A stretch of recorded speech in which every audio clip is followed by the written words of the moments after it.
कल आप ये गल कर ली सी drift velocity is vd equal to minus E tau by m। ये अगर रिलेशन इनमें कह सकते हैं इट इज द रिलेशन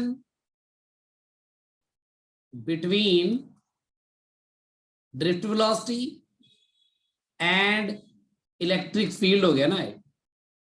तो जे मैं इन स्केलर फॉर्म में लिखना चाहता मैं लिख सकता कि सीधे ही फिर मैं लिखूंगा या फिर in magnitude only vd is equal to E tau by m। फिर ਆਪਾਂ ਉਹ 네ਗੇਟਿਵ ਸਾਈਨ ਜਾਂ ਉਹਨੂੰ ਵੈਕਟਰ ਸਾਈਨ ਨੂੰ ਬੋਦਰ ਨਹੀਂ ਕਰਦੇ, ਇਹ ਹੈਗਾ ਜਸਟ ਇਨ ਮੈਗਨੀਟਿਊਡ ਆਪਾਂ ਲਿਖ ਸਕਦੇ ਹਾਂ।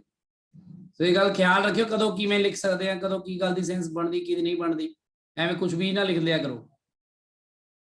ਹੁਣ ड्रिफ्ट वेलोसिटी ਦਾ ਆਪਾਂ ਰਿਲੇਸ਼ਨ ਦੇਖਦੇ ਆ ਕਰੰਟ ਨਾਲ ਕੀ ਹੋਏਗਾ, ਕਿਉਂਕਿ ਬੇਸਿਕਲੀ ਆਪਾਂ ਪੜ੍ਹ ਰਹੇ ਹਾਂ ਚੈਪਟਰ ਦਾ ਨਾਮ ਹੈ ਕਰੰਟ ਇਲੈਕਟ੍ਰਿਸਿਟੀ, ਤੇ ਆਪਾਂ ਇਹ ਦੇਖਣਾ ਚਾਹੁੰਦੇ ਆ ਕਿ ਜੇ ਆਪਾਂ ਕਿਸੇ ਵੀ ਵਾਇਰ ਦੇ ਵਿੱਚੋਂ ਜਾਂ ਕਿਸੇ ਵੀ ਸੌਰੀ ਕੰਡਕਟਰ ਦੇ ਵਿੱਚੋਂ ਮੰਨ ਲਓ ਆਹ ਕੰਡਕਟਰ ਹੈ ਆਪਣਾ,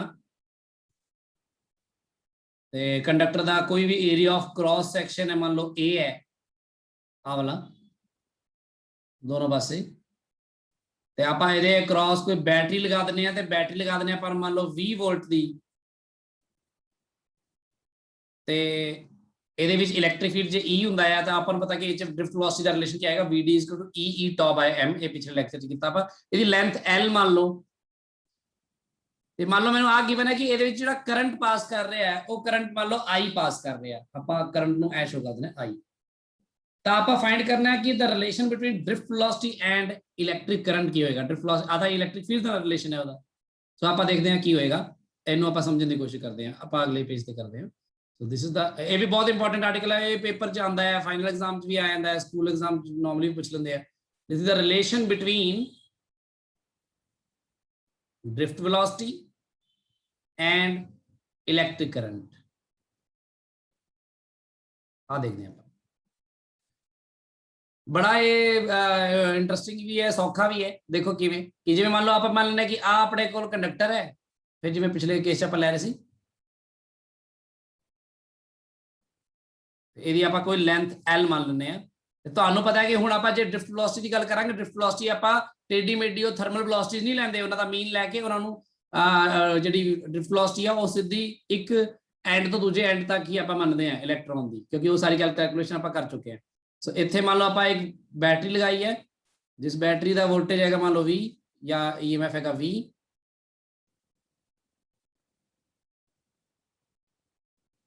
इधर पॉजिटिव है इधर नेगेटिव है, तो ऑब्वियसली इलेक्ट्रॉन किधर जाएंगे, लेफ्ट टू राइट कि right to left, right to left. तो राइट टू लेफ्ट। मान लो आ इलेक्ट्रॉन है कोई, तो इलेक्ट्रॉन जो है वो हमेशा राइट टू लेफ्ट जाएगा इस तरह, तो ये वेलोसिटी नाल जाएगा उस वेलोसिटी ਨੂੰ ਕੀ ਕਹਿੰਦੇ ਆ ਡ੍ਰਿਫਟ वेलोसिटी। ਹੁਣ ਤੁਸੀਂ कहना भी ये सीधा तो चल नहीं सकता, ऑब्वियसली नहीं चल सकता। वो सारी गल कल ਆਪਾਂ ਕੀਤੀ ਹੈ, ਤੇ ਉਹਨੂੰ ਤਾਂ ਸਿੰਪਲੀਫਾਈ ਕਰਕੇ ਇੱਕ ਸਿੰਪਲ ਜਿਹਾ ਮਾਡਲ पेश करता सामने भी यार ड्रिफ्ट वेलोसिटी है इलेक्ट्रॉन की, जिहदे नाल कि इलेक्ट्रॉन राइट टू लैफ्ट जाएगा। ठीक है, हुण आपां बेसिकली आ करंट जिहड़ा इत्थों निकलेगा ਉਹਦੇ ਨਾਲ ਇਹਦਾ रिलेशन देखना चाहते हैं। तो आपां पहला देखिए फिर करंट की वैल्यू कैलकुलेट किवें करांगे, कि करंट की हुंदा चार्ज डिवाइड बाय टाइम, भी जिन्ना चार्ज पास किया डिवाइड बाय जिन्ने टाइम च पास किया। इस गल नूं बहुत ध्यान नाल समझिओ तुसीं। सब तो पहला मान लो कि लेट पूरी वायर दे विच आपां करके let the number of electrons per unit volume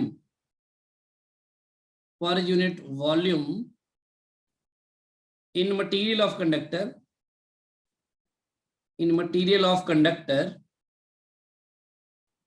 is equal to n। इसनों ही आप बोलते हैं number density of electrons, number density of electrons. इस तरह आप गैसेस लिए भी शायद यूज किया सी किते, ਇਹਨੂੰ ਨੰਬਰ ਡੈਂਸਿਟੀ ਬੋਲਦੇ ਆ, ਨੰਬਰ ਆਫ ਇਲੈਕਟ੍ਰੋਨਸ ਪਰ ਯੂਨਿਟ ਵੋਲਿਊਮ ਚ ਕਿੰਨੇ ਨੇ। ਠੀਕ ਹੈ, ਤੇ ਆ ਇਲੈਕਟ੍ਰੋਨਸ ਨਹੀਂ, ਬੇਸਿਕਲੀ ਫ੍ਰੀ ਇਲੈਕਟ੍ਰੋਨਸ ਜ਼ਿਆਦਾ ਸ਼ਬਦ ਸਹੀ ਹੋਏਗਾ, ਕਿਉਂਕਿ ਆਪਾਂ ਉਹ ਵਾਲੇ ਇਲੈਕਟ੍ਰੋਨਸ ਦੀ ਗੱਲ ਨਹੀਂ ਕਰ ਰਹੇ ਜਿਹੜੇ ਮੂਵ ਹੀ ਨਹੀਂ ਕਰ ਸਕਦੇ, ਆਪਾਂ ਤਾਂ ਉਹ ਵਾਲੇ ਇਲੈਕਟ੍ਰੋਨ ਦੀ ਗੱਲ ਕਰ ਰਹੇ ਜਿਹੜੇ ਮੂਵ ਕਰ ਸਕਦੇ। ਹੁਣ ਦੇਖੋ ਨੰਬਰ ਆ ਹੈ ਕਿ ਨੰਬਰ ਡੈਂਸਿਟੀ, ਤੇ ਜੇ ਇਹਦੀ ਗੱਲ ਕਰਾਂ ਮੈਂ, ਇਹਦਾ ਜਿਹੜਾ ਏਰੀਆ ਹੈ ਇਸ ਪਾਸੇ ਦਾ A ਹੈ ਤੇ ਇਹਦੀ ਲੈਂਥ L ਹੈ, ਤਾਂ ਤੁਸੀਂ ਦੱਸ ਸਕਦੇ ਇਹਦਾ ਵੋਲਿਊਮ ਕਿੰਨਾ ਹੋਏਗਾ। एरिया ऑफ क्रॉस सैक्शन जिहड़ा कंडक्टर दा वो मान लेने आप A है, ते लेंथ दी L है, तां तुसीं दसो कितना वॉल्यूम कितना होएगा A into L। हाँ A into L होएगा, ਜੇ ਆ ਵੋਲਿਊਮ ਹੋਏਗਾ ਤੇ ਆਏਗਾ number of free ਇਲੈਕਟ੍ਰॉन्स per unit volume ਇੰਨੇ ਨੇ, ਤਾਂ therefore total number of electrons ਜਿਹੜੇ ਨੇ, total number of free electrons in conductor ਉਹ ਕਿੰਨੇ ਹੋਣਗੇ ਫਿਰ? ਆ ਹੋਏਗਾ है ना? हाँ जी सर। n ਹੈਗਾ number of electrons per unit volume, ਤੇ ਉਹਨਾਂ ਨਾਲ ਵੋਲਿਊਮ ਨਾਲ ਗੁਣਾ ਕਰ ਦੋ ਤਾਂ ਜਿੰਨੇ ਵੀ ਫ੍ਰੀ ਇਲੈਕਟ੍ਰॉन्स ਟੋਟਲ ਹੈਗੇ ਨੇ, ਇਨ ਟੋਟਲ ਜਿੰਨੇ ਵੀ ਪੂਰੀ ਦੀ ਪੂਰੇ ਵੋਲਿਊਮ 'ਚ ਹੈਗੇ ਨੇ, ਆਪਾਂ ਉਹ ਸਾਰੇ ਜਿਹੜੇ ਨੰਬਰ ਆ ਉਹ ਕੈਲਕੂਲੇਟ ਕਰ ਲਿਆ ਆਪਣਾ ਇਸ ਤਰ੍ਹਾਂ ਕਰਕੇ। ਠੀਕ ਹੈ, ਆ ਸਾਰੇ ਇਲੈਕਟ੍ਰॉन्स ਨੇ ਇਹਦੇ 'ਚ ਸਾਰੇ ਚ ਭਰੇ ਹੋਏ ਨੇ ਮੋਸਟ। ਹੁਣ ਆਪਾਂ ਇੱਕ ਹੋਰ ਆਬਜ਼ਰਵੇਸ਼ਨ ਦੇਖਦੇ ਹਾਂ। ਤੁਸੀਂ ਬਸ ਆ ਦੱਸੋ ਮੈਨੂੰ ਕਿ ਜੇ ਇਹਦੀ ਲੈਂਥ L ਹੈ ਤੇ ਇਲੈਕਟ੍ਰੋਨ ਨੂੰ ਡ੍ਰਿਫਟ ਵੈਲੋਸਿਟੀ VD ਹੈ, ਤਾਂ ਇਹਦੇ ਇਸ ਸਿਰੇ ਤੋਂ ਲੈ ਕੇ ਇੱਥੋਂ ਕੋਈ ਇਲੈਕਟ੍ਰੋਨ ਮੰਨ ਲਓ ਤੁਰਿਆ, ਡ੍ਰਿਫਟ ਹੋਣਾ ਸ਼ੁਰੂ ਹੋਇਆ ਤੇ ਇੱਥੋਂ ਤੁਰ ਕੇ ਇੱਥੇ ਤੱਕ ਆਂਦਾ ਆ ਦੂਜੇ ਸਿਰੇ ਤੱਕ, ਤਾਂ ਉਸ ਨੂੰ ਆਉਣ 'ਚ ਕਿੰਨਾ ਟਾਈਮ ਲੱਗੇਗਾ ਦੱਸੋ? ਕਿਉਂਕਿ ਡ੍ਰਿਫਟ ਵੈਲੋਸਿਟੀ ਆਪਾਂ ਐਵਰੇਜ ਕੱਢ ਲਈ, ਹੁਣ ਇਹਨੂੰ ਇੱਕ ਤਰ੍ਹਾਂ ਯੂਨੀਫਾਰਮ ਹੀ ਆਪਾਂ ਕੰਸੀਡਰ ਕਰ ਸਕਦੇ, ਯੂਨੀਫਾਰਮ ਮੋਸ਼ਨ ਵਾਲਾ ਰਿਜ਼ਲਟ ਲਗਾ ਸਕਦੇ ਹਾਂ। Time taken by electron to reach from one end to another कितना होएगा दसो? सोचो कितना दूरी तय कर रहे हैं इथों इलेक्ट्रॉन? L कितनी वेलोसिटी ना कह रहे हैं? VD आई तो हो गया ना टाइम टेकन। Yes sir. ਇੱਕ ਇਲੈਕਟ੍ਰੋਨ ਨੂੰ ਇੱਕ ਸਿਰੇ ਤੋਂ ਦੂਜੇ ਸਿਰੇ ਤੱਕ ਜਾਂਦੇ ਹੋਏ ਇੰਨਾ ਟਾਈਮ ਲੱਗ ਜਾਂਦਾ ਆ।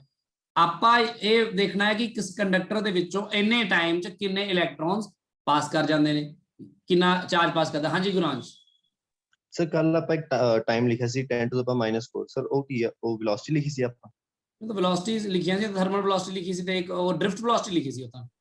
ਹਾਂਜੀ ਸਰ, ਓਕੇ। ਹਨਾ, ਇਹਦਾ ਟਾਈਮ ਹੈਗਾ ਕਿ ਵੀ ਇੱਕ ਹੁਣ ਦੇਖੋ ਨਾ, ਤਾਰ ਜੇ ਬਹੁਤ ਲੰਬੀ ਲਏਗਾ ਤੂੰ ਆਵਲੀ ਲੰਬੀ ਕਰ ਦਈਏ ਤਾਂ ਆਬਵੀਅਸਲੀ ਉਸ ਇੱਕ ਇਲੈਕਟ੍ਰੋਨ ਨੂੰ ਉਹਦੇ ਇੱਕ ਸਿਰੇ ਤੋਂ ਹਨਾ ਜਾਂ ਕੰਡਕਟਰ ਦੇ ਇੱਕ ਸਿਰੇ ਤੋਂ ਦੂਜੇ ਸਿਰੇ ਤੱਕ ਜਾਣ 'ਚ ਉਹਨੇ ਜ਼ਿਆਦਾ ਟਾਈਮ ਲੱਗੂਗਾ। ਫਿਰ L/VD ਤਾਂ ਉਹੀ ਆ, ਸਮਝ ਲਓ L ਵੱਧ ਗਿਆ ਹਨਾ। ਸਰ ਆਪਾਂ ਫਿਰ ਵਾਇਰ ਉਹ ਸਪੋਜ਼ ਕਰਦੇ ਜਿਹਦੇ ਵਿੱਚ ਇਲੈਕਟ੍ਰੋਨ ਨਹੀਂ ਪਏ ਹੈਗੇ ਫ੍ਰੀ, ਨਹੀਂ ਤਾਂ ਫਿਰ ਉਹ ਤਾਂ ਪੁਸ਼ ਕਰ ਦੇਗਾ ਅੱਗੇ ਇਲੈਕਟ੍ਰੋਨਸ ਨੂੰ। ਨਹੀਂ, ਅਸੀਂ ਕਿਹੜੀ ਸਪੋਜ਼ ਕਰਦੇ ਹਾਂ ਵਾਇਰ? ਮਤਲਬ ਵਾਇਰ ਦੇ ਵਿੱਚ ਐਕਸਟਰਾ ਇਲੈਕਟ੍ਰੋਨ ਨਹੀਂ ਪਏ, ਜਿਹੜਾ ਇਲੈਕਟ੍ਰੋਨ ਆਪਾਂ ਦੇ ਰਹੇ ਹਾਂ ਉਹੀ ਟ੍ਰਾਂਸਫਰ ਕਰ ਰਿਹਾ ਪੂਰੀ ਵਾਇਰ ਦੇ ਵਿੱਚ। ਮਤਲਬ ਹੁਣ ਜਿੱਦਾਂ ਕੱਲ ਵਾਇਰ ਦੇ ਵਿੱਚ ਉਹਦੇ ਆਪਣੇ ਇਲੈਕਟ੍ਰੋਨ ਪਏ ਹੋਏ ਨੇ, ਫ੍ਰੀ ਇਲੈਕਟ੍ਰੋਨਸ ਉਹ ਤਾਂ ਹੁੰਦੇ ਹੀ ਨੇ ਨਾ ਹਰ ਵਾਇਰ 'ਚ ਮਟੀਰੀਅਲ ਦੇ। ਹਾਂਜੀ, ਤੇ ਐਕਸਟਰਾ ਆਕਸਾਈਡ ਦੀ ਕੋਈ ਗੱਲ ਹੀ ਨਹੀਂ ਹਲੇ ਫਿਲਹਾਲ ਤਾਂ। ਸੋ ਫਿਰ ਆਪਾਂ ਟਾਈਮ ਤਾਂ ਆਪਾਂ ਆਹੀ ਇਲੈਕਟ੍ਰੋਨ ਦਾ ਗੇਨ ਮਤਲਬ ਦੇਖਦੇ ਪਏ ਕਿ ਹਾਂ ਵੀ ਨੈਗੇਟਿਵ ਟੂ ਪੋਜ਼ਿਟਿਵ ਵੱਲ ਜਾਣਾ, ਜਿਹੜਾ ਆਪਾਂ ਇਲੈਕਟ੍ਰੋਨ ਦਿੱਤਾ ਉਹਦਾ ਟਾਈਮ ਦੇਖਦੇ ਪਏ ਆਪਾਂ। ਹਾਂ, ਉਸ ਇਲੈਕਟ੍ਰੋਨ ਦਾ ਟਾਈਮ ਦੇਖ ਰਹੇ ਹਾਂ ਵੀ ਆਹ ਇਲੈਕਟ੍ਰੋਨ ਇੱਕ ਸਿਰੇ ਤੋਂ ਦੂਜੇ ਸਿਰੇ ਤੱਕ ਪਹੁੰਚੇਗਾ ਤਾਂ ਇਹਨੂੰ ਕਿੰਨਾ ਸਮਾਂ ਲੱਗੇਗਾ। ਬਸ ਮੈਂ ਤਾਂ ਆਹ ਦੇਖ ਰਿਹਾ ਬਸ ਨਾ ਫਿਲਹਾਲ ਤਾਂ। ਹਾਂਜੀ, ਇਹਦੇ ਨਾਲ ਮੈਂ ਜੋੜਾਂਗਾ ਗੱਲ ਨੂੰ, ਕਿਉਂਕਿ ਤੈਨੂੰ ਕਰੰਟ ਚਾਹੀਦਾ ਹੈ ਤੇ ਕਰੰਟ ਦੇ ਲਈ ਤੈਨੂੰ ਕੀ ਦੋ ਚੀਜ਼ਾਂ ਚਾਹੀਦੀਆਂ, ਇੱਕ ਤਾਂ ਟਾਈਮ ਕਿੰਨਾ ਲੱਗਿਆ ਤੇ ਚਾਰਜ ਕਿੰਨਾ ਪਾਸ ਹੋਇਆ। ਹਾਂਜੀ, ਹੁਣ ਚਾਰਜ ਕਿੰਨਾ ਪਾਸ ਹੋਇਆ ਇਸ ਗੱਲ ਨੂੰ ਜੇ ਤੁਸੀਂ ਸਮਝਣਾ ਚਾਹੁੰਦੇ ਹੋ ਬਹੁਤ ਸਿੰਪਲ ਹੈ। ਤੁਸੀਂ ਸੋਚ ਕੇ ਦੇਖੋ ਕਿ ਜੇ ਮੈਂ ਕਹਾਂ ਕਿ ਆਹ ਮੰਨ ਲਓ ਵਾਇਰ ਹੈ ਤੇ ਆਪਾਂ ਜਿਹੜੇ ਇਲੈਕਟ੍ਰੋਨਸ ਨੇ ਹਨਾ ਉਹਨਾਂ ਨੂੰ ਆਪਾਂ ਐ ਸ਼ੋ ਕਰ ਦਿੰਦੇ ਆ, ਬਾਲਸ ਦੀ ਤਰ੍ਹਾਂ ਸ਼ੋ ਕਰ ਲੈਣੇ। ਜਸਟ ਫॉर एग्जांपल ਮੰਨ ਲਓ ਇਹਦੇ ਵਿੱਚ ਬਾਲ ਹੈ ਇੱਕ, ਆਹ ਇਹ ਜਿਹੜੇ ਫ੍ਰੀ ਇਲੈਕਟ੍ਰੋਨ ਨੇ ਮੈਂ ਸ਼ੋ ਕਰ ਦੇਣਾ ਪਹਿਲਾਂ, this is the free electron 1 2 3 4 5 6 7 8 9 10। ਤੇ ਹੁਣ ਇੱਥੋਂ ਜਿਹੜਾ ਇਲੈਕਟ੍ਰੋਨ ਹੈ ਜਦੋਂ ਤੱਕ ਉਹ ਜਦੋਂ ਮੰਨ ਲਓ ਇੱਥੋਂ ਇੱਕ ਇਲੈਕਟ੍ਰੋਨ ਮੰਨ ਲਓ ਐਂਟਰ ਕਰਦਾ ਆ ਇਹਦੇ ਵਿੱਚ, ਮੰਨ ਲਓ ਇਹ ਉਹ ਯੈਲੋ ਕਲਰ ਨਾਲ ਸ਼ੋ ਕਰ ਦਿੰਦਾ, ਤਾਂ ਇੱਥੋਂ ਰੈੱਡ ਬਾਹਰ ਨਿਕਲ ਜਾਏਗਾ ਕਿ ਨਹੀਂ, ਇੱਕ ਦੱਸੋ। ਹਾਂਜੀ ਸਰ। ਜਦੋਂ ਆ ਯੈਲੋ ਵਾਲਾ ਫਿਰ ਅੱਗੇ ਆਏਗਾ ਤੇ ਅੱਗੇ ਆ ਕੇ ਇੱਥੇ ਪਹੁੰਚ ਜਾਏਗਾ, ਇੱਥੋਂ ਆ ਕੇ ਤਾਂ ਇੱਥੇ ਇੱਕ ਹੋਰ ਰੈੱਡ ਬਾਹਰ ਨਿਕਲ ਜਾਏਗਾ ਕਿ ਨਹੀਂ। ਹਾਂਜੀ ਸਰ। ਇਸ ਤਰ੍ਹਾਂ ਕਰਦੇ ਕਰਦੇ ਜਿੰਨੀ ਦੇਰ ਦੇ ਵਿੱਚ ਆ ਇਸ ਸਿਰੇ ਵਾਲਾ ਇਲੈਕਟ੍ਰੋਨ ਪੂਰਾ ਮੂਵ ਕਰਕੇ ਇੱਥੇ ਆਏਗਾ, ਇਸ ਸਿਰੇ ਤੱਕ ਪਹੁੰਚੇਗਾ, ਉਨੀ ਦੇਰ ਵਿੱਚ ਜਿੰਨੇ ਵੀ ਇਲੈਕਟ੍ਰੋਨ ਪੂਰੀ ਵਾਇਰ 'ਚ ਸੀਗੇ ਸਾਰੇ ਦੇ ਸਾਰੇ ਕ੍ਰਾਸ ਕਰ ਹੀ ਚੁੱਕੇ ਹੋਣਗੇ ਨਾ, ਕਿਉਂਕਿ ਉਹ ਅੱਗੇ ਸੀਗੇ ਸਾਰੇ ਉਹਦੇ। ਹਾਂਜੀ ਸਰ। ਹਨਾ, ਸੋ ਮੈਂ ਕਹਿ ਸਕਦਾ ਕਿ ਜਿੰਨਾ ਟਾਈਮ ਇਹ ਹੈ T/VD, ਬਿਲਕੁਲ ਇੰਨੇ ਟਾਈਮ 'ਚ ਜਿੰਨੇ ਵੀ ਇਲੈਕਟ੍ਰੋਨ ਪੂਰੇ ਫ੍ਰੀ ਇਲੈਕਟ੍ਰੋਨ ਸੀਗੇ ਵਾਇਰ 'ਚ ਉਹ ਸਾਰੇ ਦੇ ਸਾਰੇ ਕ੍ਰਾਸ ਕਰ ਚੁੱਕੇ ਹੋਣਗੇ। ਸਿੰਪਲ ਜੀ ਗੱਲ ਆ ਹਨਾ। Yes sir. ਸੋ ਆਪਾਂ ਕਹਿ ਸਕਦੇ ਹਾਂ ਕਿ ਇਨ ਦਿਸ ਜਿਹੜਾ ਟਾਈਮ ਆ ਪਹਿਲਾਂ ਕੈਲਕੂਲੇਟ ਕੀਤਾ, in this time T all the free electrons of conductor must have passed through cross sectional area of conductor। ਚਾਹੇ ਤੁਸੀਂ ਇੱਕ ਜਗ੍ਹਾ ਖੜ ਕੇ ਦੇਖੋ, ਤੁਸੀਂ ਇੱਥੇ ਖੜੇ ਹੋ ਕੇ ਨਾ ਇੱਥੋਂ ਦੇਖ ਰਹੇ ਹੋ, ਮੰਨ ਲਓ ਆ ਆਪਾਂ ਇੱਥੇ ਆਈਜ਼ ਬਣਾ ਦਿੰਦੇ ਆ, ਇੱਥੋਂ ਖੜ ਕੇ ਦੇਖ ਰਹੇ ਹੋ ਤੁਸੀਂ, ਸਿਰਫ ਆਹ ਕ੍ਰਾਸ ਸੈਕਸ਼ਨ ਏਰੀਆ ਨੂੰ ਦੇਖ ਰਹੇ ਹੋ। ਜੇ ਤੁਸੀਂ ਉਨਾ ਹੀ ਟਾਈਮ ਲੈਣਾ, ਉਹਨੇ ਟਾਈਮ ਦੇ ਵਿੱਚ ਤੁਹਾਨੂੰ ਪਤਾ ਕਿ ਇਹ ਚੋਂ ਜੇ ਪੂਰੀ ਟਾਈਮ t ਦੀ ਗੱਲ ਕਰੋਗੇ ਤਾਂ ਉਸ t ਟਾਈਮ ਦੇ ਵਿੱਚ ਇਹ ਜਿੰਨੇ ਵੀ ਇਲੈਕਟ੍ਰੋਨ ਚ ਹੈਗੇ ਸਾਰੇ ਇੱਕ ਵਾਰ ਇਹ ਚੋਂ ਪਾਸ ਕਰ ਜਾਣਗੇ ਕਿ ਨਹੀਂ, ਦੱਸੋ? ਜਿੱਥੇ ਮਰਜ਼ੀ ਲੈ ਲਓ ਇਹਨੂੰ, ਕਿਉਂਕਿ ਲਗਾਤਾਰ ਚੱਲ ਰਿਹਾ ਨਾ ਪ੍ਰੋਸੈਸ। ਸਮਝ ਲੱਗ ਰਹੀ ਹੈ? Yes, sir. ਹਾਂਜੀ ਸਰ। ਹਾਂਜੀ sir. therefore ਚਾਰਜ ਜਿਹੜਾ ਪਾਸ ਕਰੇਗਾ ਉਹਦੇ ਵਿੱਚੋਂ ਪਾਸਡ ਇਨ ਟਾਈਮ t, ਉਹ ਕਿਹਦੇ ਬਰਾਬਰ ਹੋਏਗਾ? ਜਿੰਨੇ ਉਹ ਚ ਇਲੈਕਟ੍ਰੋਨ ਸੀਗੇ ਫ੍ਰੀ ਗੁਣਾ ਜਿੰਨਾ ਚਾਰਜ ਹੁੰਦਾ ਇਲੈਕਟ੍ਰੋਨ ਤੇ। ਆਈ ਹੋਏਗਾ ਨਾ ਚਾਰਜ ਪਾਸਿੰਗ। Yes, sir. ਇਸ ਨੂੰ ਤੁਸੀਂ Q ਕਹਿ ਲਓ ਮੰਨ ਲਓ। therefore ਜਿਹੜਾ ਤੁਹਾਡਾ ਕਰੰਟ ਹੋਏਗਾ ਇਲੈਕਟ੍ਰਿਕ ਇਹ ਚੋਂ ਕਰੰਟ, ਆਪਾਂ ਸਮਾਲ i ਯੂਜ਼ ਕੀਤਾ, ਸਮਾਲ i ਯੂਜ਼ ਕਰ ਲਈ, ਚਲੋ। ਜਿਹੜਾ ਕਰੰਟ ਹੋਏਗਾ ਉਹ ਬੇਸਿਕਲੀ ਤੁਹਾਡਾ ਹੋਏਗਾ ਜਿੰਨਾ ਚਾਰਜ ਪਾਸ ਕਰ ਗਿਆ ਬਟਾ ਜਿੰਨੇ ਟਾਈਮ ਚ ਪਾਸ ਕਰ ਗਿਆ। ਚਾਰਜ ਕਿੰਨਾ ਪਾਸ ਕਰ ਗਿਆ? NaLe। ਕਿੰਨੇ ਟਾਈਮ ਚ ਪਾਸ ਕਰ ਗਿਆ? L/Vd। ਆਟੋਮੈਟਿਕਲੀ NaL ਕੱਟਿਆ ਜਾਏਗਾ, ਇਸ ਲਈ ਲੈਂਥ ਮੈਟਰ ਨਹੀਂ ਕਰਦੀ ਇੱਥੇ। ਆਪਣੇ ਕੋਲ ਆਏਗਾ NaEVd and this is the current. And ਇਹ ਬਹੁਤ ਇੰਪੋਰਟੈਂਟ ਤੇ ਬਹੁਤ ਫੇਮਸ ਰਿਲੇਸ਼ਨ ਹੈ, ਸਮਝ ਲਓ। ਇਹ ਇੰਨਾ ਕਿ ਜ਼ਿਆਦਾ ਕਿ ਇਹ ਤੁਹਾਨੂੰ ਯਾਦ ਹੀ ਰਹੇਗਾ। ਇਹ ਨਹੀਂ ਮੈਂ ਕਹੂੰਗਾ ਕਿ ਇਹਨੂੰ ਰੱਟਾ ਨਾ ਮਾਰ ਰਹੇ ਹੋ, ਇਹਨੂੰ ਡਰਾਈਵ ਕਰ ਲਿਓ, ਨੋ, ਇਹ ਯਾਦ ਹੀ ਹੋ ਜਾਏਗਾ ਤੁਹਾਨੂੰ, ਇੰਨੀ ਵਾਰ ਯੂਜ਼ ਹੋਏਗਾ ਇਹ ਆਪਣਾ। ਸੋ ਜਾਂ ਫਿਰ ਆਪਾਂ ਇਹਨੂੰ ਡ੍ਰਿਫਟ ਵੈਲੋਸਿਟੀ ਦੇ ਫਾਰਮ ਦੇ ਵਿੱਚ ਲਿਖੀਏ, ਡ੍ਰਿਫਟ ਵੈਲੋਸਿਟੀ ਲਿਖ ਸਕਦੇ ਹਾਂ ਇਕੁਅਲ ਟੂ I/NaE। ਆ ਵੀ ਹੋ ਸਕਦੀ ਹੈ ਡ੍ਰਿਫਟ ਵੈਲੋਸਿਟੀ ਦਾ relation in terms of current. So basically ਉਹੀ ਡ੍ਰਿਫਟ ਵੈਲੋਸਿਟੀ ਜਿਹੜੀ ਆਪਾਂ ਪਿਛਲੇ ਰਿਜ਼ਲਟ ਦੇਖੀ, ਹੁਣ ਉਹ ਕਰੰਟ ਨਾਲ ਰਿਲੇਟ ਕਰਦਾ ਹੈ। ਹੁਣ ਆਪਣੇ ਕੋਲ ਡ੍ਰਿਫਟ ਵੈਲੋਸਿਟੀ ਦੇ ਦੋ ਰਿਲੇਸ਼ਨ ਆ ਗਏ ਨੇ, ਇੱਕ ਤਾਂ ਇਲੈਕਟ੍ਰਿਕ ਫੀਲਡ ਦੇ ਨਾਲ Vd ਐਂਡ E, ਇੱਕ ਰਿਜ਼ਲਟ ਆ ਗਿਆ ਤੁਹਾਡਾ Vd and I, that is current ਦੇ ਨਾਲ। ਤੇ Vd and E the relation ਆਇਆ ਤੁਹਾਡੇ ਕੋਲ Vd is equal to E tau by m। ਇੱਥੇ ਆਇਆ ਤੁਹਾਡੇ ਕੋਲ Vd is equal to I/NaE। ਸੋ ਆ ਦੋਨੋਂ ਰਿਜ਼ਲਟਸ ਤੁਸੀਂ ਕਦੀ ਵੀ ਨਹੀਂ ਭੁੱਲਣੇ ਕਰੰਟ ਇਲੈਕਟ੍ਰਿਸਿਟੀ ਦੇ। ਸਭ ਤੋਂ ਪਹਿਲੇ ਇਨੀਸ਼ੀਅਲ ਦੋਨੋਂ ਰਿਜ਼ਲਟ ਇੰਪੋਰਟੈਂਟ ਨੇ, ਦੋਨੋਂ ਪੇਪਰ ਚ ਆ ਸਕਦੇ ਆ, ਫਾਈਨਲ ਐਗਜ਼ਾਮ ਚ ਵੀ ਆ ਸਕਦੇ ਆ, ਤੇ ਉਦਾਂ ਹੀ ਕੰਪੀਟੀਸ਼ਨ ਲਈ ਤਾਂ ਬਿਲਕੁਲ ਹੀ ਜ਼ਰੂਰੀ ਨੇ, ਆਪਾਂ ਨੂੰ ਪਤਾ ਹੀ ਹੋਣਾ ਚਾਹੀਦਾ ਇੱਕ ਵਾਰ। ਕਲੀਅਰ ਹੈ ਗੱਲ ਇੱਥੇ ਤੱਕ ਸਾਰਿਆਂ ਨੂੰ? ਸਰ NaLe ਨਹੀਂ ਆਣਾ? NaLe ਕਿੱਥੇ? ਸੈਕੰਡ ਰਿਲੇਸ਼ਨ ਵਿੱਚ Vd equals to I/NaLe। NaL ਨਹੀਂ, NaE ਹੈ ਸਰ ਲੈਂਥ ਤੇ ਕਿੱਥੇ ਗਈ? ਲੈਂਥ ਹਾਂਜੀ ਕੈਂਸਲ sir। ਨਹੀਂ ਹੋਗੀ? ਹਾਂਜੀ ਹਾਂਜੀ ਠੀਕ ਹੈ। ਠੀਕ ਹੈ, ਲੈਂਥ ਕੈਂਸਲ ਹੋਗੀ, ਆ L ਹੈ। ਹਾਂਜੀ ਸਰ, ਹਾਂਜੀ। L/Vd ਸੀਗਾ ਨਾ, ਤਾਂ L ਨਾਲ L ਕੱਟਿਆ ਗਿਆ, NaEVd। ਸੋ ਸਮਝ ਲੱਗੀ ਵੀ ਸਾਰਿਆਂ ਨੂੰ ਗੱਲ? ਹਾਂਜੀ ਸਰ। Yes, sir. ਹੁਣ ਕੁਝ ਚੀਜ਼ਾਂ ਤੁਹਾਨੂੰ ਮੈਂ ਹੋਰ ਰਿਲੇਟ ਕਰ ਦਿੰਦਾ ਇਹਦੇ ਨਾਲ ਹੀ, ਕਿ ਇਹਦੇ ਵਿੱਚ ਜੋ ਜੋ ਕੁਆਂਟੀਟੀਜ਼ ਹੋ ਸਕਦੀਆਂ ਉਹ ਕਿਵੇਂ ਰਿਲੇਟਡ ਹੋਣਗੀਆਂ ਆਪਣੇ ਕੋਲ। ਦੇਖੋ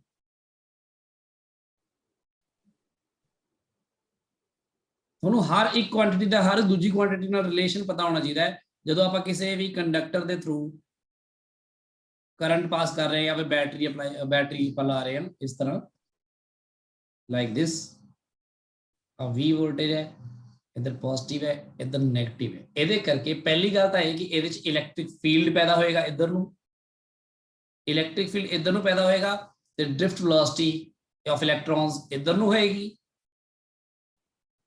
ਤੇ ਜਿਹੜਾ ਕਰੰਟ ਹੋਏਗਾ, ਕਰੰਟ ਤੁਹਾਨੂੰ ਪਤਾ ਹੈ ਕਿੱਧਰ ਨੂੰ ਹੋਏਗਾ, ਕਰੰਟ ਵੀ ਇੱਧਰ ਨੂੰ ਹੋਏਗਾ, ਹਨਾ। ਤੇ ਦੋਨੋਂ ਪੁਆਇੰਟਸ ਦੇ ਅਕ੍ਰੋਸ ਪੋਟੈਂਸ਼ੀਅਲ ਡਿਫਰੈਂਸ V ਹੋਏਗਾ, ਤੇ ਕੰਡਕਟਰ ਦੀ ਲੈਂਥ L ਤੇ ਏਰੀਆ ਆਫ ਕ੍ਰਾਸ ਸੈਕਸ਼ਨ ਇਹ ਤਾਂ ਹੋਏਗਾ ਹੀ। ਤਾਂ ਤੁਹਾਡੇ ਕੋਲ ਦੋ ਰਿਲੇਸ਼ਨ ਤਾਂ ਜਿਹੜੇ ਨੇ ਉਹ ਉੱਪਰ ਲਿਖੇ ਹੋਏ ਨੇ, ਆਹ ਵਾਲਾ ਇੱਕ ਆ ਹੋ ਗਿਆ, ਇੱਕ ਆ ਹੋ ਗਿਆ। ਇੱਕ ਹੋਰ ਬੜਾ ਇੰਪੋਰਟੈਂਟ ਰਿਲੇਸ਼ਨ ਹੈ, ਉਹ ਹੈਗਾ ਤੁਹਾਡਾ ਬੜਾ ਇੰਪੋਰਟੈਂਟ ਹੈ, ਤੁਸੀਂ ਬਹੁਤ ਪਹਿਲਾਂ ਹੀ ਯੂਜ਼ ਕਰਦੇ ਰਹੇ ਹੋ ਉਹਨੂੰ, E is equal to V/L। ਇਹ ਤਾਂ ਸਮਝ ਆਈ ਗੱਲ ਕਿ ਨਹੀਂ? ਹਾਂਜੀ ਸਰ। ਦੇਖੋ ਹਨਾ, ਉਹੀ E equal to V/L, electric field uniform electric field ਹੈ, ਤੇ ਇੱਧਰ ਪੋਟੈਂਸ਼ੀਅਲ ਡਿਫਰੈਂਸ V ਤੋਂ 0 ਘਟ ਰਿਹਾ ਵਾ, ਹਨਾ। ਤੇ ਬੇਸਿਕਲੀ ਜਿੰਨਾ ਪੋਟੈਂਸ਼ੀਅਲ ਹੋਇਆ ਡਿਵਾਈਡਡ ਬਾਈ ਲੈਂਥ ਜਿਹਦੇ ਅਕ੍ਰੋਸ ਡ੍ਰੌਪ ਹੋਇਆ, ਉਹ ਜਾਂ V equal to E into L ਵੀ ਤਾਂ ਕਹਿੰਦੇ ਆਪਾਂ, ਇਲੈਕਟ੍ਰਿਕ ਫੀਲਡ ਇਨਟੂ ਡਿਸਟੈਂਸ, ਸਿੱਧੀ ਗੱਲ ਕਰ ਦਿੰਦੇ ਨਾ ਆਪਾਂ ਕਈ ਵਾਰੀ। ਤੇ ਯੂਨੀਫਾਰਮ ਇਲੈਕਟ੍ਰਿਕ ਫੀਲਡ ਹੈਗਾ ਹੀ ਹੈ, ਸੋ ਇਸ ਲਈ ਕੋਈ ਚੱਕਰ ਨਹੀਂ ਇਸ ਤਰ੍ਹਾਂ ਦਾ। ਸੋ ਆ ਤਿੰਨ ਰਿਲੇਸ਼ਨਸ ਆਪਣੇ ਇੱਥੋਂ ਹੋ ਗਏ। ਹੁਣ ਆਪਾਂ ਫਿਲਹਾਲ ਮੈਂ ਚਾਹੁੰਦਾ ਤਾਂ ਤੁਹਾਨੂੰ ਕੋਈ ਹੋਰ ਮਤਲਬ ਅੱਗੇ ਕਰੰਟ ਡੈਂਸਿਟੀ ਬਾਰੇ ਆਪਾਂ ਗੱਲ ਕਰ ਸਕਦੇ ਹਾਂ, ਪਰ ਆਪਾਂ ਫਿਲਹਾਲ ਇਸੇ ਚੀਜ਼ ਨੂੰ ਥੋੜਾ ਜਿਹਾ ਹੋਰ ਕੰਟੀਨਿਊ ਕਰ ਦਿੰਦੇ ਹਾਂ, ਬੜਾ ਇੱਕ ਵਧੀਆ ਰਿਜ਼ਲਟ ਨਿਕਲਿਆ ਹੈਗਾ। ਓਮਸ ਲਾ ਬਾਰੇ ਗੱਲ ਕਰਦੇ ਹਾਂ ਪਹਿਲਾਂ। ਓਮਸ ਲਾ ਕਿਉਂਕਿ ਤੁਸੀਂ ਬਹੁਤ ਫੈਮਿਲੀਅਰ ਹੋ ਹਨਾ ਇਹਦੇ ਨਾਲ, ਤੁਸੀਂ 10th ਕਲਾਸ ਪੜ੍ਹਿਆ ਆ। ਓਮਸ ਲਾ ਕੀ ਕਹਿੰਦਾ ਹੈ that the physical conditions ਹਨਾ remaining same, ਯਾਨੀ ਅਗਰ ਫਿਜ਼ੀਕਲ ਕੰਡੀਸ਼ਨਸ ਨਾ ਬਦਲਣ, ਯਾਨੀ ਉਹ ਚ ਜ਼ਿਆਦਾਤਰ ਖਾਸ ਕਰ ਟੈਂਪਰੇਚਰ ਪ੍ਰੈਸ਼ਰ ਦੀ ਗੱਲ ਕਰਦੇ ਆ, ਪਰ ਟੈਂਪਰੇਚਰ ਜ਼ਿਆਦਾ ਇੰਪੋਰਟੈਂਟ ਹੁੰਦਾ ਆਪਣੇ ਲਈ।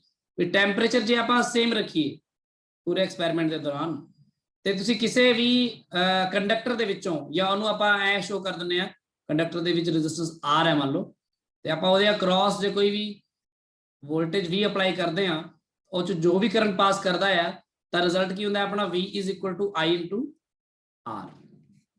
ਯਾਦ ਆਏ? Yes, sir. ਵੈਸੇ ਆਪਾਂ ਇਹਨੂੰ ਉਸ ਤੋਂ ਡਿਫਾਈਨ ਐ ਵੀ ਕਰ ਦਿੰਦੇ ਆ ਕਈ ਵਾਰ ਕਿ ਵੀ the current flowing through any conductor is directly proportional to the potential difference across its two ends, ਹਨਾ। ਤੇ ਇਸ ਚੀਜ਼ ਨੂੰ ਕਈ ਲੋਕ ਐ ਦੇਖੋ ਐ ਲਿਖ ਸਕਦੇ, ਕੋਈ ਲਿਖਦਾ V ਪ੍ਰੋਪੋਰਸ਼ਨਲ ਟੂ I ਲਿਖ ਦੂਗਾ, ਤੇ ਉਹ ਇੱਥੇ ਪ੍ਰੋਪੋਰਸ਼ਨੈਲਿਟੀ ਕਾਂਸਟੈਂਟ R ਯੂਜ਼ ਕਰ ਲੂਗਾ, ਤਾਂ ਆ ਬਣ ਗਿਆ ਰਿਜ਼ਲਟ। ਕੋਈ ਕਹਿੰਦਾ ਨਹੀਂ ਜੀ ਉਲਟਾ ਵੀ ਤਾਂ ਕਹਿ ਸਕਦੇ ਹਾਂ, ਹਾਂਜੀ ਕਹਿ ਸਕਦੇ ਹਾਂ ਕਿ current directly proportional to V ਹੋਏਗਾ, ਪਰ ਫਿਰ ਇੱਥੇ ਪ੍ਰੋਪੋਰਸ਼ਨੈਲਿਟੀ ਕਾਂਸਟੈਂਟ ਬਦਲ ਜਾਂਦਾ ਆਪਣਾ, ਪ੍ਰੋਪੋਰਸ਼ਨੈਲਿਟੀ ਕਾਂਸਟੈਂਟ 1/R ਹੁੰਦਾ ਇੱਥੇ ਫਿਰ, ਤੇ 1/R ਨੂੰ ਕੀ ਬੋਲਦੇ ਆ? ਕੰਡਕਟੈਂਸ। ਕੰਡਕਟੈਂਸ ਲਈ ਮੇਰੇ ਖਿਆਲ ਨਾਲ ਅਸੀਂ ਤਾਂ C ਵੀ ਯੂਜ਼ ਕਰਦੇ, ਪਰ C ਕੈਪੈਸਿਟਰ ਲਈ ਤੁਸੀਂ ਯੂਜ਼ ਕੀਤਾ ਆ, ਮੈਂ ਸੁਜੈਸਟ ਕਰੂੰਗਾ ਕੁਝ ਹੋਰ ਯੂਜ਼ ਕਰ ਲਓ ਜੀ। ਚਲੋ ਫਿਲਹਾਲ ਆਪਾਂ ਕਰਸਿਵ ਰਾਈਟਿੰਗ ਵਾਲਾ C ਪਾ ਦਿੰਦੇ ਹਾਂ, ਕੰਡਕਟੈਂਸ। ਠੀਕ ਹੈ ਗੱਲ ਕਲੀਅਰ ਆ? Yes sir. ਇਹਦੇ ਨਾਲ ਵੀ ਪਤਾ ਲੱਗ ਗਿਆ ਤੁਹਾਨੂੰ ਕਿ ਮੈਨੂੰ ਕਰਸਿਵ ਰਾਈਟਿੰਗ ਵੀ ਆਉਂਦੀ ਹੈ ਥੋੜੀ ਬਹੁਤੀ, ਹਨਾ। ਸੋ ਆ ਦੋ ਗੱਲਾਂ ਤੁਹਾਡੀਆਂ ਹੁਣ ਓਮਸ ਲਾ ਰਿਲੇਟਡ ਹੋ ਗਈਆਂ, ਤੇ ਮੈਂ ਇਹਦੀ ਸਟੇਟਮੈਂਟ ਨਹੀਂ ਲਿਖ ਰਿਹਾ ਕਿਉਂਕਿ ਸਟੇਟਮੈਂਟ ਤੁਹਾਨੂੰ ਪਤਾ ਹੈ, ਤੁਸੀਂ ਬੁੱਕਸ ਵਿੱਚੋਂ ਵੀ ਦੇਖ ਸਕਦੇ ਹੋ, ਲਿਖ ਲਓਗੇ, ਲਿਖਣ ਦੀ ਕੋਈ ਲੋੜ ਨਹੀਂ ਹੈ। ਲਿਖਣਾ ਤੁਸੀਂ ਲਿਖ ਲਓ, ਚਲੋ ਲਿਖ ਲਓ, ਇੱਕ ਵਾਰ ਲਿਖ ਹੀ ਲਓ, ਤੁਸੀਂ ਕਾਪੀਆਂ ਤੇ ਲਿਖੋ, ਮੈਂ ਬੋਲ ਦਿੰਦਾ। ਲਿਖੋ ਦਾ ਫਿਜ਼ੀਕਲ ਕੰਡੀਸ਼ਨਸ ਜਾਂ keeping physical conditions same, that is bracket ਚ ਲਿਖੋ temperature and pressure, keeping physical conditions same, the current flowing through any conductor, the current flowing through any conductor is directly proportional to the potential difference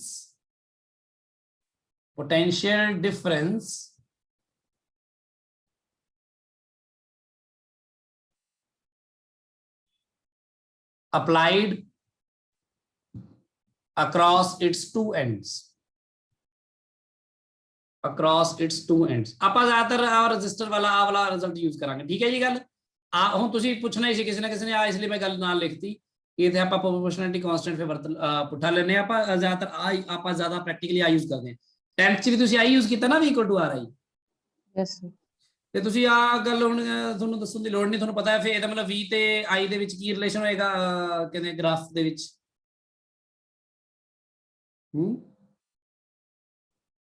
V ਇੱਧਰ, I ਇੱਧਰ, straight line ਹੁੰਦਾ ਹੈ, straight line graph ਬਣਦਾ ਹੈ। ਤੇ ਉਸ graph ਦੀ ਜਿਹੜੀ ਆਵੇਗਾ, ਠੀਕ ਹੈ ਨਾ, ਇਹਦੀ ਸਲੋਪ ਤੋਂ ਕੀ ਪਤਾ ਲੱਗਦਾ ਹੈ? ਰੈਜ਼ਿਸਟੈਂਸ। ਹਾਂ, tan ਥੀਟਾ ਜਿਹੜੀ ਹੁੰਦੀ ਹੈ ਇਹਦੀ ਆਪਣੀ ਉਹ ਰੈਜ਼ਿਸਟੈਂਸ ਹੁੰਦੀ ਹੈ, ਉਹ V/R ਆਹੀ ਬਣ ਗਿਆ ਨਾ, ਪਰਪੈਂਡੀਕੂਲਰ ਅਪੋਨ ਦਿਸ ਕਹਿ ਸਕਦੇ ਹੋ ਤੁਸੀਂ। ਸੋ ਇਹ ਤਾਂ ਤੁਸੀਂ ਜਾਣਦੇ ਹੋ ਓਮਸ ਲਾ। ਮੈਂ ਬਸ ਬੇਸਿਕਲੀ ਓਮਸ ਲਾ ਵਿੱਚ ਥੋੜਾ ਜਿਹਾ ਜਲਦੀ ਇਸ ਲਈ ਦੱਸਦਾ ਇਹਦੇ ਵਿੱਚ ਕਿਉਂਕਿ ਮੈਂ ਪਿਛਲੇ ਰਿਜ਼ਲਟਸ ਨੂੰ ਰਿਲੇਟ ਕਰਨ ਜਾ ਰਿਹਾ ਹਾਂ, ਤੇ ਆਪਾਂ ਨੂੰ ਪੇਪਰ 'ਚ ਵੀ ਕਈ ਵਾਰ ਸਕੂਲ ਐਗਜ਼ਾਮ 'ਚ ਵੀ ਪੁੱਛ ਲੈਂਦੇ ਨੇ, ਇਸ ਲਈ ਤੁਹਾਨੂੰ ਪਤਾ ਹੋਣਾ ਚਾਹੀਦਾ ਹੈ। ਕੁਐਸਚਨ ਉਹ ਕਹਿਣਗੇ ਡਿਰਾਈਵ ਓਮਸ ਲਾ, ਡਿਰਾਈਵ ਓਮਸ ਲਾ। ਜੇ ਡਿਰਾਈਵ ਕਰਨ ਨੂੰ ਓਮਸ ਲਾ ਕਹਿਤਾ ਤਾਂ ਆਪਾਂ ਕਿਵੇਂ ਡਿਰਾਈਵ ਕਰਾਂਗੇ? ਉਹਦੇ ਲਈ ਤੁਸੀਂ ਇਹ ਸੋਚ ਕੇ ਚੱਲੋ, ਆਪਣੇ ਕੋਲ 3 ਰਿਜ਼ਲਟਸ ਤਾਂ ਆਪਣੇ ਕੋਲ ਪਹਿਲਾਂ ਚਾਹੀਦੇ, ਜਿਹੜੇ ਆਪਾਂ ਪਿਛਲੇ ਲਿਖੇ ਨੇ ਤਾਂ ਉਹ ਆਪਾਂ ਯੂਜ਼ ਕਰ ਲੈਣੇ ਇੱਥੇ। ਜਿਵੇਂ ਇੱਕ ਤਾਂ ਡ੍ਰਿਫਟ ਵੈਲੋਸਿਟੀ ਦਾ ਰਿਜ਼ਲਟ ਹੋ ਗਿਆ is equal to E tau by m, ਤੇ ਤੁਹਾਨੂੰ ਪਤਾ ਮੈਂ ਇੱਥੇ ਸਿਰਫ ਮੈਗਨੀਟਿਊਡ ਲੈ ਰਿਹਾ ਹਾਂ, दूसरा ड्रिफ्ट वेलोसिटी का रिजल्ट की हो गया I over N A E। तीसरा रिजल्ट ਜਿਹੜਾ ਇਲੈਕਟ੍ਰਿਕ ਫੀਲਡ ਤੇ ਉਹਦੇ ਵਿੱਚ ਕੀ ਰਿਜ਼ਲਟ ਹੋ ਗਿਆ E = V by L। ਆ ਤਿੰਨ ਰਿਜ਼ਲਟਸ ਤਾਂ ਹੁਣੇ ਲਿਖਾਏ ਨੇ, ਹੁਣ ਇਹਨਾਂ 'ਚ ਤਾਂ ਕੋਈ ਡਾਊਟ ਨਹੀਂ ਨਾ ਕਿਸੇ ਨੂੰ। No sir. No, sir. No, sir. ਬਸ ਫਿਰ ਐ ਕਰੋ, ਆਪਾਂ ਬੇਸਿਕਲੀ ਓਮਸ ਲਾ ਡਿਰਾਈਵ ਕਰਨਾ। ਓਮਸ ਦਾ ਜਿਹੜਾ ਰਿਲੇਸ਼ਨ ਹੁੰਦਾ ਕਿਹਦੇ ਕਿਹਦੇ ਵਿੱਚ ਹੁੰਦਾ, I ਤੇ V 'ਚ ਰਿਲੇਸ਼ਨ ਹੁੰਦਾ ਨਾ। हाँ जी सर।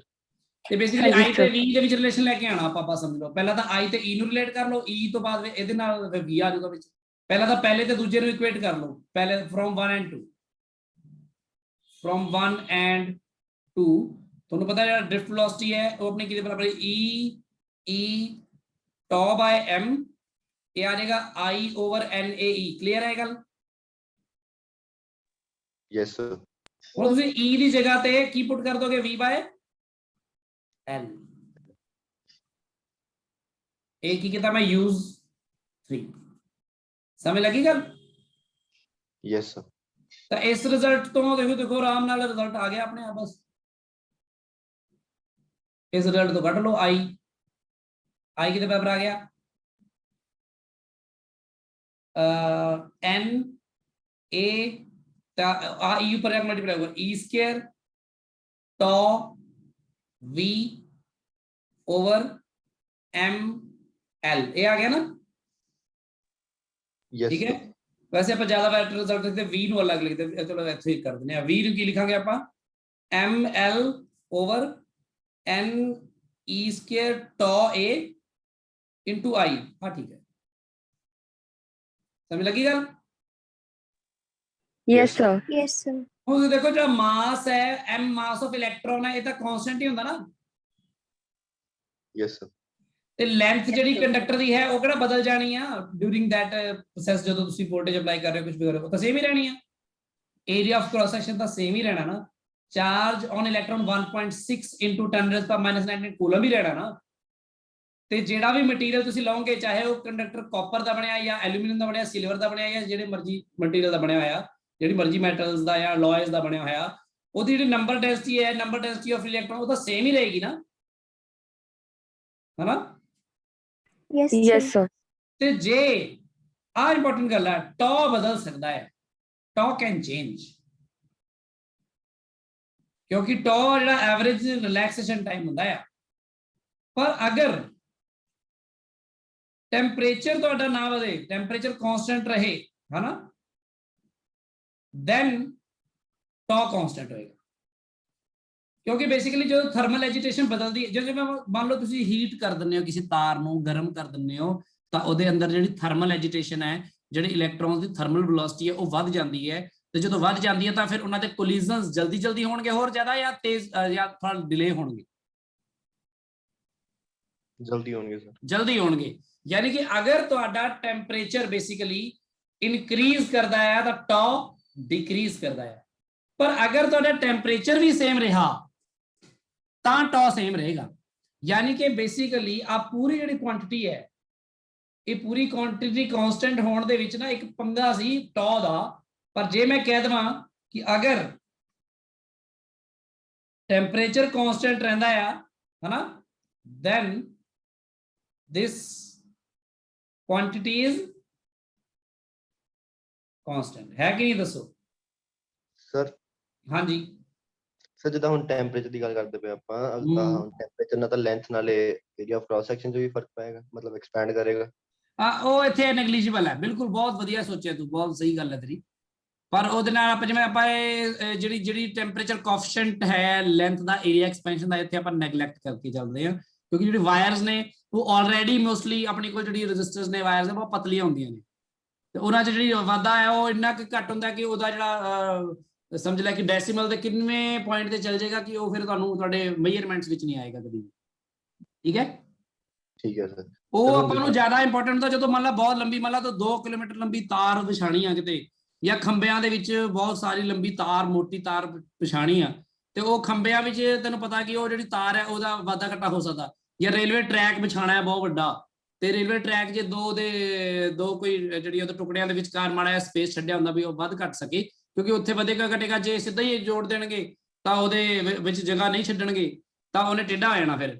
है ना एक्सपेंशन करके हो गया जे मान लो 1 मिलीमीटर भी होया तां भी टेढ़ा हो गया ते माड़ा जिहा भी टेढ़ा हो गया तां फिर वो बहुत बड़ा खतरा आ ਉੱਥੇ ਉਹਨਾਂ ਜਗ੍ਹਾਵਾਂ ਤੇ ਉਹ ਜਿਹੜੀ ਲੈਂਥ ਐਕਸਪੈਂਸ਼ਨ ਤੇ ਏਰੀਆ ਐਕਸਪੈਂਸ਼ਨ ਦੀ ਅਸੀਂ ਗੱਲ ਕਰਦੇ ਹਾਂ ਇੱਥੇ ਆਪਾਂ ਮੰਨ ਕੇ ਚੱਲਦੇ ਹਾਂ ਪ੍ਰੈਕਟੀਕਲੀ ਥੀਸ ਆਰ ਕਾਂਸਟੈਂਟ ਠੀਕ ਹੈ ਸਰ ਬਹੁਤ ਵਧੀਆ ਹਾਂਜੀ। ਕੁਐਸਚਨ ਸੀ ਸਰ ਸੋ ਜੇ ਟੈਂਪਰੇਚਰ ਕਾਂਸਟੈਂਟ ਹੈ ਹਾਂਜੀ ਹਾਂਜੀ ਬੋਲੋ ਸਰ ਇੱਕ ਤਾਂ ਸਰ ਐਲ ਨਾਲ ਏ ਆਪਾਂ ਕਾਂਸਟੈਂਟ ਲੈ ਰਹੇ ਬਟ ਅਗਰ ਹੁਣ ਆਪਾਂ ਪ੍ਰੈਕਟੀਕਲੀ ਕਰੀਏ ਲੈਂਥ ਵੀ ਚੇਂਜ ਹੋ ਸਕਦੀ ਹੈ ਏਰੀਆ ਵੀ ਚੇਂਜ ਹੋ ਸਕਦਾ ਫਿਰ ਆਪਾਂ ਇਹਨੂੰ ਕਾਂਸਟੈਂਟ ਕਾਹਤੋਂ ਲੈਂਦੇ ਪਏ ਹਾਂ ਨਹੀਂ ਮੈਂ ਹੁਣ ਇਹ ਗੱਲ ਆਈ ਤਾਂ ਕਰ ਰਿਹਾ ਵੀ ਇਹਨਾਂ ਦੇ ਜਿਹੜੇ ਚੇਂजेस ਨੇ ਉਹ ਨੈਗਲੈਕਟੇਬਲ ਨੇ ਨੈਗਲੈਕਟ ਕਰ ਸਕਦੇ ਆਪਾਂ ਨਹੀਂ ਸਰ ਮਤਲਬ ਉਹ ਤਾਂ ਸਮਝ ਗਿਆ ਮੈਂ ਟੈਂਪਰੇਚਰ ਦੇ ਬੇਸਿਸ ਤੇ ਸਿੱਖ ਗਿਆ ਬਟ ਅਗਰ ਆਪਾਂ ਦੂਜੀ ਗੱਲ ਵੈਸੇ ਪ੍ਰੈਕਟੀਕਲੀ ਐਵੇਂ ਹੀ ਹੈ ਨਾ ਦੇਖ ਲੈਂਥ ਕੀ ਕਰੂਗੀ ਲੈਂਥ ਵਧੂਗੀ ਨਾ ਹਾਂਜੀ ਟੈਂਪਰੇਚਰ ਵਧਾਉਣ ਨਾਲ ਹਾਂਜੀ ਸਰ ਟੈਂਪਰੇਚਰ ਵਾਲਾ ਤਾਂ ਸਮਝ ਆ ਗਿਆ ਟੈਂਪਰੇਚਰ ਦਾ ਨਹੀਂ ਚੱਕਰ ਅੱਛਾ ਹੁਣ ਅੱਛਾ ਜਿੱਦਾਂ ਵੈਸੇ ਲੈਂਥ ਅਗਰ ਵਧਾ ਦਈਏ ਜਾਂ ਏਰੀਆ ਘਟਾ ਦਈਏ ਜਾਂ ਵੈਸੇ ਏਰੀਆ ਵਧਾ ਦਈਏ ਲੈਂਥ ਘਟਾ ਦਈਏ ਉਹਨਾਂ ਵੀ ਫਰਕ ਪਏਗਾ ਕੁਛ ਨਾ ਕੁਛ ਮਤਲਬ ਜਿਹੜਾ ਜੇ ਹੁਣ ਤੂੰ ਕੀ ਨਾਲ ਜੇ ਮੇਰੀ ਗੱਲ ਸੁਣ ਮਤਲਬ ਕਹਿਣ ਦਾ ਭਾਵ ਇਹ ਕਿ ਮੰਨ ਲੈ ਤੂੰ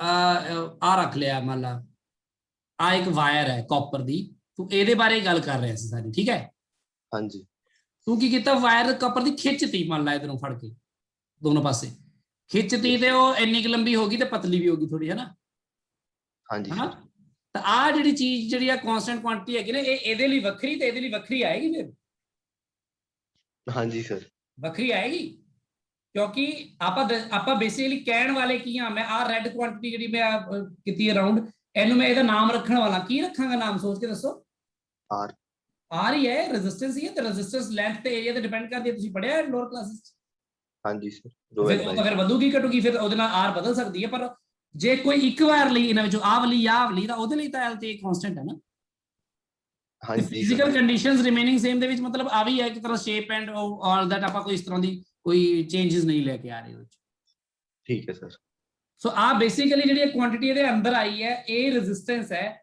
ਸੋ ਜੇ ਮੈਂ ਇਹਨੂੰ ਕੰਪੇਅਰ ਕਰਾਂ ਓਮਸ ਲਾ ਦੇ ਨਾਲ ਸੋ ਪਹਿਲੀ ਗੱਲ ਤਾਂ ਇਹਨੂੰ ਕੰਪੇਅਰ ਨਾ ਕਰੋ ਪਹਿਲੇ ਗੱਲ ਆ ਕਾਂਸਟੈਂਟ ਹੋ ਗਿਆ ਸੋ देयरफॉर ਜਿਹੜਾ v ਹੈ ਉਹ ਪ੍ਰੋਪੋਰਸ਼ਨਲ ਟੂ i ਹੋ ਗਿਆ ਹਾਂਜੀ ਸਰ ਐਂਡ ਓਮਸ ਲਾ ਪ੍ਰੂਵ ਹੋ ਗਿਆ है ना आई ਤਾਂ ਓਮਸ ਲਾ ਹੈ ਯੈਸ ਸਰ ਓਮਸ ਲਾ ਹੀ ਕਹਿੰਦਾ ਓਮਸ ਲਾ ਦੀ ਗੱਲ ਤਾਂ ਇੱਥੇ ਖਤਮ ਹੋ ਗਈ ਉਹ ਕਹਿੰਦਾ ਡਿਰਾਈਵ ਓਮਸ ਲਾ ਲਓ ਜੀ ਕਰਦਾ ਡਿਰਾਈਵ ਵੀ ਜਦੋਂ ਟੈਂਪਰੇਚਰ ਕਾਂਸਟੈਂਟ ਸਭ ਕੁਝ ਕਾਂਸਟੈਂਟ ਰੱਖੋਗੇ ਤਾਂ ਆ ਕੁਆਂਟੀਟੀ ਕਾਂਸਟੈਂਟ ਆਏਗੀ ਮਤਲਬ v ਪ੍ਰੋਪੋਰਸ਼ਨਲ ਟੂ i ਆਏਗਾ ਬਸ ਗੱਲ ਖਤਮ ਹੋ ਗਈ ਹੁਣ ਇਸ ਤੋਂ ਅੱਗੇ ਵਾਲਾ ਸਵਾਲ ਕੀ ਹੈ ਜੇ ਕੁਐਸਚਨ ਬਦਲ ਜਾਵੇ ਪੇਪਰ 'ਚ ਕੁਐਸਚਨ ਕੀ ਆਉਂਦਾ ਹੁਣ ਦੇਖੋ ਕੁਐਸਚਨ ਆਇਆ ਦਾ ਡਿਰਾਈਵ an expression for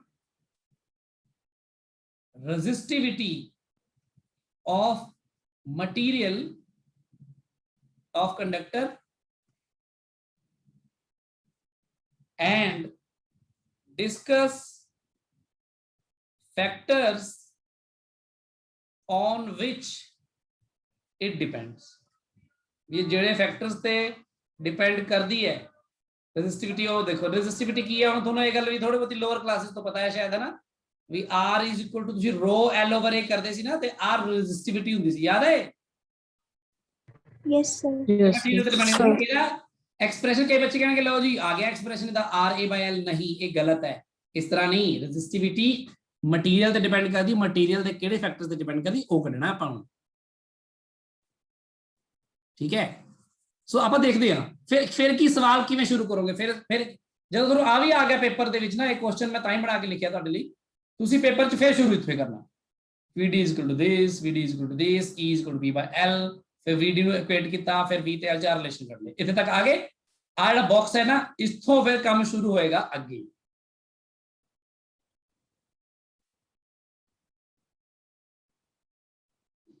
ਇੱਥੋਂ ਫਿਰ ਕੰਮ ਸ਼ੁਰੂ ਹੋਏਗਾ ठीक है एक मिनट मैं ना उस पेज पे उससे ही कर लूंगा चलो सो बेसिकली अपना की आया सी VD सॉरी V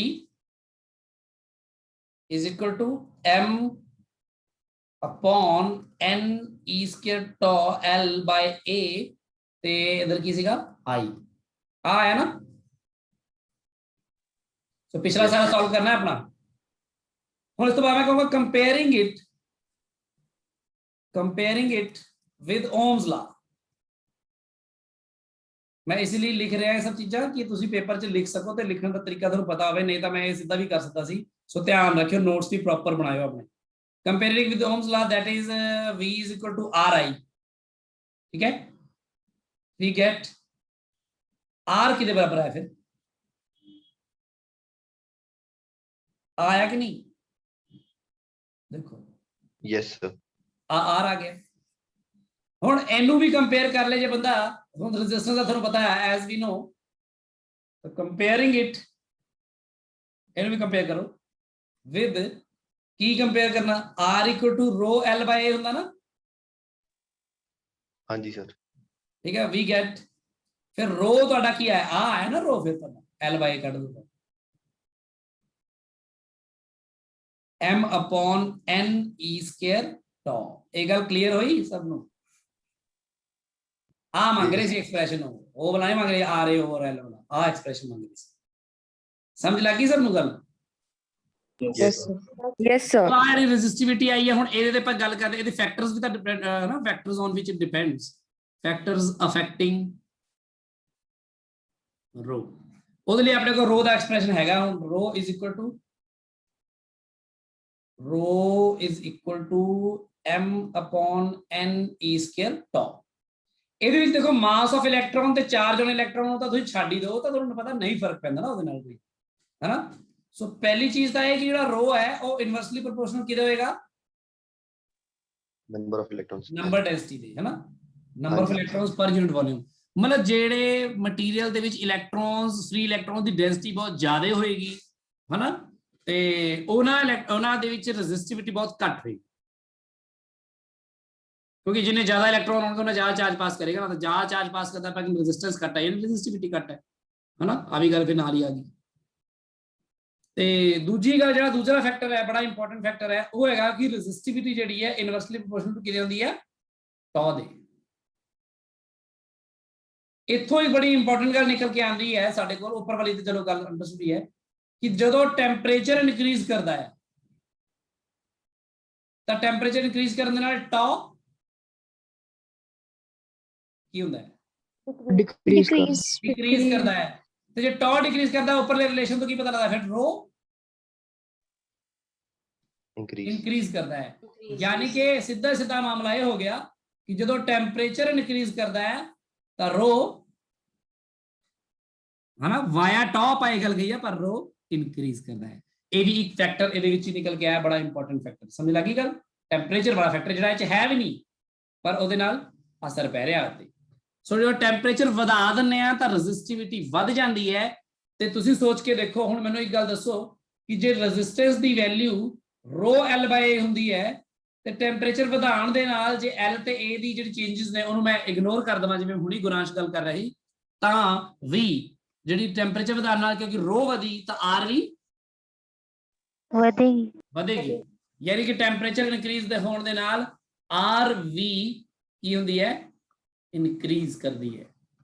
ਜਦੋਂ ਤੁਸੀਂ ਕਿਸੇ 10 ਓਮ ਦਾ ਰੈਜ਼ਿਸਟਰ ਲਓ, ਉਹਨੂੰ ਤੁਸੀਂ ਗਰਮ ਕਰ ਦਿਓ ਤਾਂ ਹੋ ਸਕਦਾ 10 ਤੋਂ 10.1 ਜਾਂ 10.2 ਜਾਂ 10.5 ਹੋ ਸਕਦਾ ਹੈ, ਡਿਪੈਂਡਸ। ਪਰ ਸਟੈਂਡਰਡ ਰੈਜ਼ਿਸਟੈਂਸਿਸ ਜਿਹੜੀਆਂ ਨੇ ਉਹ ਕੁਝ ਖਾਸ ਮਟੀਰੀਅਲਸ ਨਾਲ ਬਣਾਈਆਂ ਜਾਂਦੀਆਂ ਨੇ ਜਿਨ੍ਹਾਂ ਵਿੱਚ ਇਹ ਵਾਧਾ ਬਹੁਤ ਘੱਟ ਹੁੰਦਾ ਹੈ, ਜਿਵੇਂ temperature coefficient of length expansion ਸੀਗਾ, ਏਰੀਅਲ ਐਕਸਪੈਂਸ਼ਨ ਸੀਗਾ, ਸੁਪਰਫਿਸ਼ੀਅਲ ਐਕਸਪੈਂਸ਼ਨ ਸੀਗਾ, ਵੋਲਿਊਮ ਐਕਸਪੈਂਸ਼ਨ ਸੀਗਾ। ਉਸ ਤਰ੍ਹਾਂ ਹੀ ਇੱਥੇ ਟੈਂਪਰੇਚਰ ਕੋਐਫੀਸ਼ੀਐਂਟ ਆਫ ਰੈਜ਼ਿਸਟੈਂਸ ਦੇਖਾਂਗੇ ਆਪਾਂ, ਪਰ ਉਹ ਹਲੇ ਨਹੀਂ, ਹਲੇ ਆਪਾਂ 1-2 ਦਿਨ ਪਹਿਲਾਂ ਕੁਝ ਕੰਮ ਹੋਰ ਕਰਾਂਗੇ ਫਿਰ ਦੇਖਾਂਗੇ।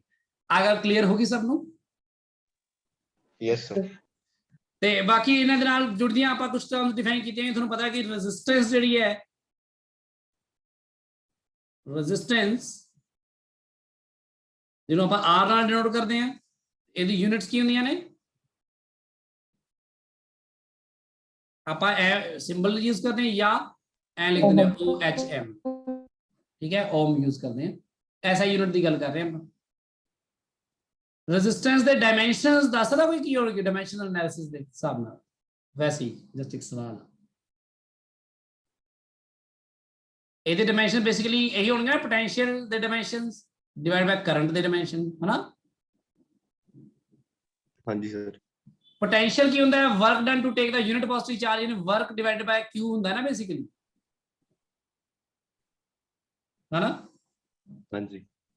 ਤੇ ਵਰਕ ਜਿਹੜਾ ਹੁੰਦਾ ਹੈ ਉਹ ਹੁੰਦਾ ਹੈ ML2T-2 ਡਿਵਾਈਡਡ ਬਾਈ Q ਹੁੰਦਾ ਹੈ ਤੁਹਾਡਾ A into T, ਹੈ ਨਾ, ਕਰੰਟ ਇਨਟੂ ਟਾਈਮ, ਕਿਉਂਕਿ ਕਰੰਟ ਆਪਣੀ ਫੰਡਾਮੈਂਟਲ ਕੁਆਂਟੀਟੀ ਹੈ ਨਾ, ਤੇ ਕਰੰਟ ਦਾ ਫਿਰ A ਹੁੰਦਾ ਹੈ। तो बेसिकली की बनया फिर ml2 t-3 बन गया, a-2 बन गया, बनया ना, ए मतलब एम्पीयर है करंट, मतलब समझ लगी गल? Yes, sir. Yes, ਤੇ sir. ਇਹਦੇ ਇਲਾਵਾ ਰੈਜ਼ਿਸਟੈਂਸ ਦਾ ਰੈਸੀਪ੍ਰੋਕਲ ਆਪਾਂ ਕੰਡਕਟੈਂਸ ਬੋਲ ਦਿੰਨੇ ਆ। ਕੰਡਕਟੈਂਸ ਆਪਾਂ G ਯੂਜ਼ ਕਰ ਦਿੰਨੇ ਆ ਮੋਸਟਲੀ, ਮਤਲਬ ਮੈਂ ਪਿੱਛੇ C ਲਿਖਤਾ ਇਹਦੇ ਲਈ। ਕੰਡਕਟੈਂਸ ਜਿਹੜਾ ਹੁੰਦਾ ਹੈ ਬੇਸਿਕਲੀ ਰੈਸੀਪ੍ਰੋਕਲ ਆਫ ਰੈਜ਼ਿਸਟੈਂਸ ਹੁੰਦਾ ਹੈ, ਇਸ ਲਈ ਕੰਡਕਟੈਂਸ ਦਾ ਜਿਹੜਾ ਡਾਇਮੈਂਸ਼ਨ ਹੋਏਗਾ ਉਹ ਕੀ ਹੋਏਗਾ, m-1 l-2 t3 a2। ਪਤਾ ਲੱਗ ਗਿਆ ਕਿਵੇਂ ਆਇਆ? Yes, sir. ਤੇ ਇਹਦੀ ਯੂਨਿਟਸ ਕੀ ਆਣਗੇ? ओम इनवर्स भी लिख दिंने आ, कई बार इहनूं MHO भी लिख दिंदे ने, मतलब ये वैसे बड़ा फनी जिहा काम आ। ओम दा इनवर्स इन्होंने MHO लिखना शुरू करता, मैं इहनूं इग्नोर करदा, ठीक है, या इहनूं ओम दा साइन पा के इनवर्स पा दिंदे आ, इस तरह यूज करदे। समझ लगी गल? Sir Yes, I they sir. Dimension कितना है? की कह रहे हैं? Sir I they dimensions AT into A। Current they dimension की हुंदे ने? करंट दा फंडामेंटल क्वांटिटी है ना एसआई दे विच, हाँ जी। कि नहीं? तो एम्पीयर ए यूज करते हैं, इसलिए current is a fundamental quantity, charge is a derived quantity ना। Yes sir. ਜਿਹੜੀ ਆਪਾਂ 7 ਕੁਆਂਟੀਟੀ ਲਿਖਦੇ ਆ ਐਸਆਈ, ਉਹ ਚ ਚਾਰਜ ਨਹੀਂ ਹੁੰਦਾ, ਕਰੰਟ ਹੁੰਦਾ ਤੇ ਟਾਈਮ ਹੁੰਦਾ, ਇਸ ਲਈ ਕਰੰਟ ਤੇ ਟਾਈਮ ਨੂੰ ਗੁਣਾ ਕਰਕੇ ਆਪਾਂ ਚਾਰਜ ਬਣਾਉਂਦੇ ਆ। ਚਾਰਜ ਨੂੰ ਸਿੱਧਾ ਹੀ ਸੀ ਨਹੀਂ ਲਿਖ ਦਿੰਦੇ, ਇਸ ਲਈ ਕਦੀ ਵੀ ਸੀ ਨਹੀਂ ਆਏਗਾ ਇਹਨਾਂ ਡਾਇਮੈਂਸ਼ਨ ਵਿੱਚ, ਇਹ ਆ ਸਕਦਾ ਹੈ। हाँ जी सर। ठीक है, सो जिਵੇਂ रेजिस्टेंस ਤੇ ਕੰਡਕਟੈਂਸ ਹੋ ਗਈ, ਇਸ ਤਰ੍ਹਾਂ ਹੀ ਆਪਣੇ ਕੋਲ ਫਿਰ ਕੁਆਂਟੀਟੀਜ਼ ਨੇ ਰੈਜ਼ਿਸਟਿਵਿਟੀ ਤੇ ਕੰਡਕਟਿਵਿਟੀ। ਰੈਜ਼ਿਸਟਿਵਿਟੀ ਹੁਣੀ ਤੁਸੀਂ ਦੇਖਿਆ, ਜਿਵੇਂ ਰੈਜ਼ਿਸਟਿਵਿਟੀ ਨੂੰ ਅਸੀਂ ਰੋ ਨਾਲ ਡਿਨੋਟ ਕਰਦੇ ਆ, ਤੇ ਰੈਜ਼ਿਸਟਿਵਿਟੀ ਜਿਹੜੀ ਹੁੰਦੀ ਹੈ, ਜੇ ਆਪਾਂ ਯੂਨਿਟਸ ਦੀ ਗੱਲ ਕਰੀਏ ਤਾਂ ਯੂਨਿਟਸ ਤੇ ਬੜੀ ਆਰਾਮ ਨਾਲ ਲਿਖ ਸਕਦੇ ਹੋ ਤੁਸੀਂ। ਇਹਦੀ ਯੂਨਿਟਸ ਕਿਵੇਂ ਲਿਖੋਗੇ? ਦੇਖੋ ਦੇਖੋ ਪਤਾ ਹੈ, ਰੋ ਜਿਹੜੀ ਹੁੰਦੀ ਹੈ ਉਹਦੀ RA/L ਹੁੰਦੀ ਹੈ ਨਾ, ओम मीटर मीटर स्क्वायर Yes. बटा मीटर, तो बेसिकली ओम मीटर ए ਹੁੰਦਾ यूनिट, या फिर आप ए लिख ਦਿੰਨੇ ਆ ओम ਦਾ ਸਾਈਨ ਪਾ ਕੇ मीटर, है ना, कैपिटल ओमेगा यूज कर ਦਿੰਦੇ ਨੇ। ਤੇ ਇਹਦੀ ਜਿਹੜੀ ਕੁਆਂਟੀਟੀ ਨੂੰ ਆਪਾਂ ਐ ਲਿਖਦੇ ਆ m/n(e²) ਟੋ। ਇਹ ਤਾਂ ਯਾਦ ਰੱਖਿਓ ਤੁਸੀਂ, ਨਿਊਮੈਰੀਕਲਸ ਵੀ ਕੰਮ ਆਏਗੀ। ਤੇ ਜੇ ਇਹਦਾ ਹੀ ਉਲਟਾ ਕਰ ਲਿਆ ਆਪਾਂ, ਉਹਨੂੰ ਕੀ ਬੋਲਦੇ ਆ? ਕੰਡਕਟਿਵਿਟੀ, ਤੇ ਉਹਨੂੰ ਆਪਾਂ ਸਿਗਮਾ ਨਾਲ ਡਿਨੋਟ ਕਰਦੇ ਆ। ਤੇ ਕੰਡਕਟਿਵਿਟੀ ਜਿਹੜੀ ਹੁੰਦੀ ਹੈ ਬੇਸਿਕਲੀ ਉਹ ਕੀ ਹੁੰਦੀ ਆ? ਰੈਜ਼ਿਸਟਿਵਿਟੀ ਦਾ ਰੈਸੀਪ੍ਰੋਕਲ ਹੁੰਦੀ ਹੈ। ਤੇ ਇਸ ਲਈ ਆਪਾਂ ਕੰਡਕਟਿਵਿਟੀ ਨੂੰ ਕੀ ਲਿਖ ਸਕਦੇ ਆ? n(e²) τ/m। ਸਮਝ ਲੱਗੀ ਗੱਲ? ਉਲਟਾ ਰੱਖ ਸਕਦੇ ਹਾਂ ਉਹਦਾ।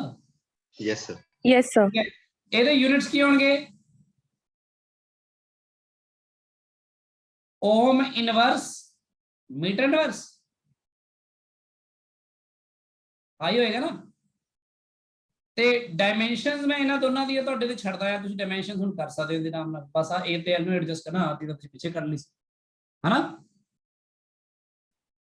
ਸੋ ਆ ਚੀਜ਼ਾਂ ਦਾ ਖਿਆਲ ਰੱਖਣਾ, ਇਹਨਾਂ ਚੀਜ਼ਾਂ ਨੂੰ ਯਾਦ ਰੱਖਣਾ ਹੁਣ, ਠੀਕ ਹੈ।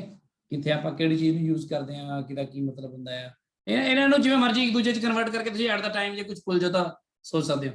ਇੱਕ ਚੀਜ਼ ਨੂੰ ਯਾਦ ਰੱਖਿਓ, ਰੈਜ਼ਿਸਟਿਵਿਟੀ ਯਾਦ ਰੱਖਿਓ, ਉਧਰ ਰੈਜ਼ਿਸਟੈਂਸ ਯਾਦ ਰੱਖਿਓ, ਤੇ ਬਾਕੀ ਤੁਹਾਨੂੰ ਪਤਾ ਹੀ ਹੈ, ਠੀਕ ਹੈ ਜੀ। ਹੁਣ ਆਪਾਂ ਗੱਲ ਕਰਦੇ ਹਾਂ ਇੱਕ ਨਵੀਂ ਗੱਲ, that is called current density। current density ਨੂੰ ਅਸੀਂ J ਵੈਕਟਰ ਨਾਲ ਡਿਨੋਟ ਕਰਦੇ ਹਾਂ। ਤੇ ਇਹ ਥੋੜੀ ਜੀ ਨਾ ਸਮਝਣ ਵਾਲੀ ਚੀਜ਼ ਹੈ। ਕਰੰਟ ਡੈਂਸਿਟੀ ਕੀ ਹੈ? ਇਹ ਕਿਸੇ ਪਾਰਟਿਕੂਲਰ ਪੁਆਇੰਟ ਦੇ ਉੱਪਰ ਡਿਫਾਈਨ ਹੁੰਦੀ ਹੈ ਮੋਸਟਲੀ, ਕਿਸੇ ਪਾਰਟਿਕੂਲਰ ਪੁਆਇੰਟ ਤੇ ਕਰੰਟ ਡੈਂਸਿਟੀ ਕਿੰਨੀ ਹੈ। ਜਿਵੇਂ ਇਸ ਤੋਂ ਪਹਿਲਾਂ ਤੁਸੀਂ ਦੇਖਿਆ, ਤੁਸੀਂ ਕਿਸੇ ਪਾਰਟਿਕੂਲਰ ਪੁਆਇੰਟ ਤੇ ਫਲਕਸ ਦੀ ਗੱਲ ਵੀ ਕਰਦੇ ਹੋ। ਜੇ ਕਿਸੇ ਪਾਰਟਿਕੂਲਰ ਪੁਆਇੰਟ ਤੇ ਤੁਸੀਂ ਇਲੈਕਟ੍ਰਿਕ ਫੀਲਡ ਪਤਾ ਕਰਨਾ ਨਾ, ਫਲਕਸ ਡੈਂਸਿਟੀ ਦੇਖਦੇ ਹੋ, ਫਲਕਸ ਪਰ ਯੂਨਿਟ ਏਰੀਆ, ਤਾਂ ਉਸ ਪੁਆਇੰਟ ਦੀ ਉਹ ਪ੍ਰੋਪਰਟੀ ਹੁੰਦੀ ਹੈ, ਉਸ ਪੁਆਇੰਟ ਤੇ ਇੰਨਾ ਫਲਕਸ ਡੈਂਸਿਟੀ ਹੈ, ਤਾਂ ਆਪਾਂ ਉਹਨੂੰ ਇਲੈਕਟ੍ਰਿਕ ਫੀਲਡ ਨਾਲ ਰਿਲੇਟ ਕੀਤਾ ਸੀ। ਸੋ ਕਰੰਟ ਡੈਂਸਿਟੀ ਜਿਹੜੀ ਹੈ ਇਹਨੂੰ J ਵੈਕਟਰ ਨਾਲ ਡਿਨੋਟ ਕਰਦੇ ਆ, ਐਂਡ ਆਬਵੀਅਸਲੀ ਤੁਹਾਨੂੰ ਪਤਾ ਲੱਗ ਗਿਆ ਕਿ that it is a vector quantity. ਦੇਖਦੇ ਆਪਾਂ ਬਾਕੀ, it is a vector quantity. ਤੇ ਇਹ ਬੇਸਿਕਲੀ ਕੀ ਹੁੰਦੀ ਹੈ?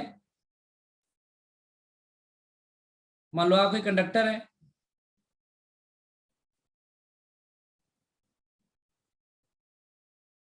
इस तरह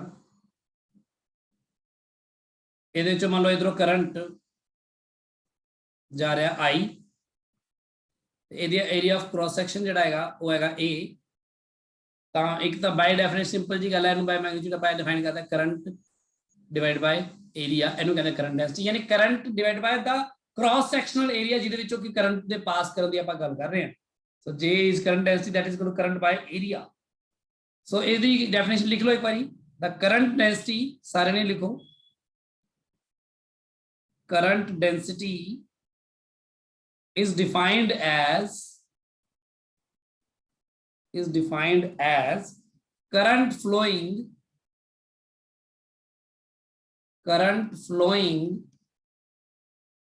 through a unit area,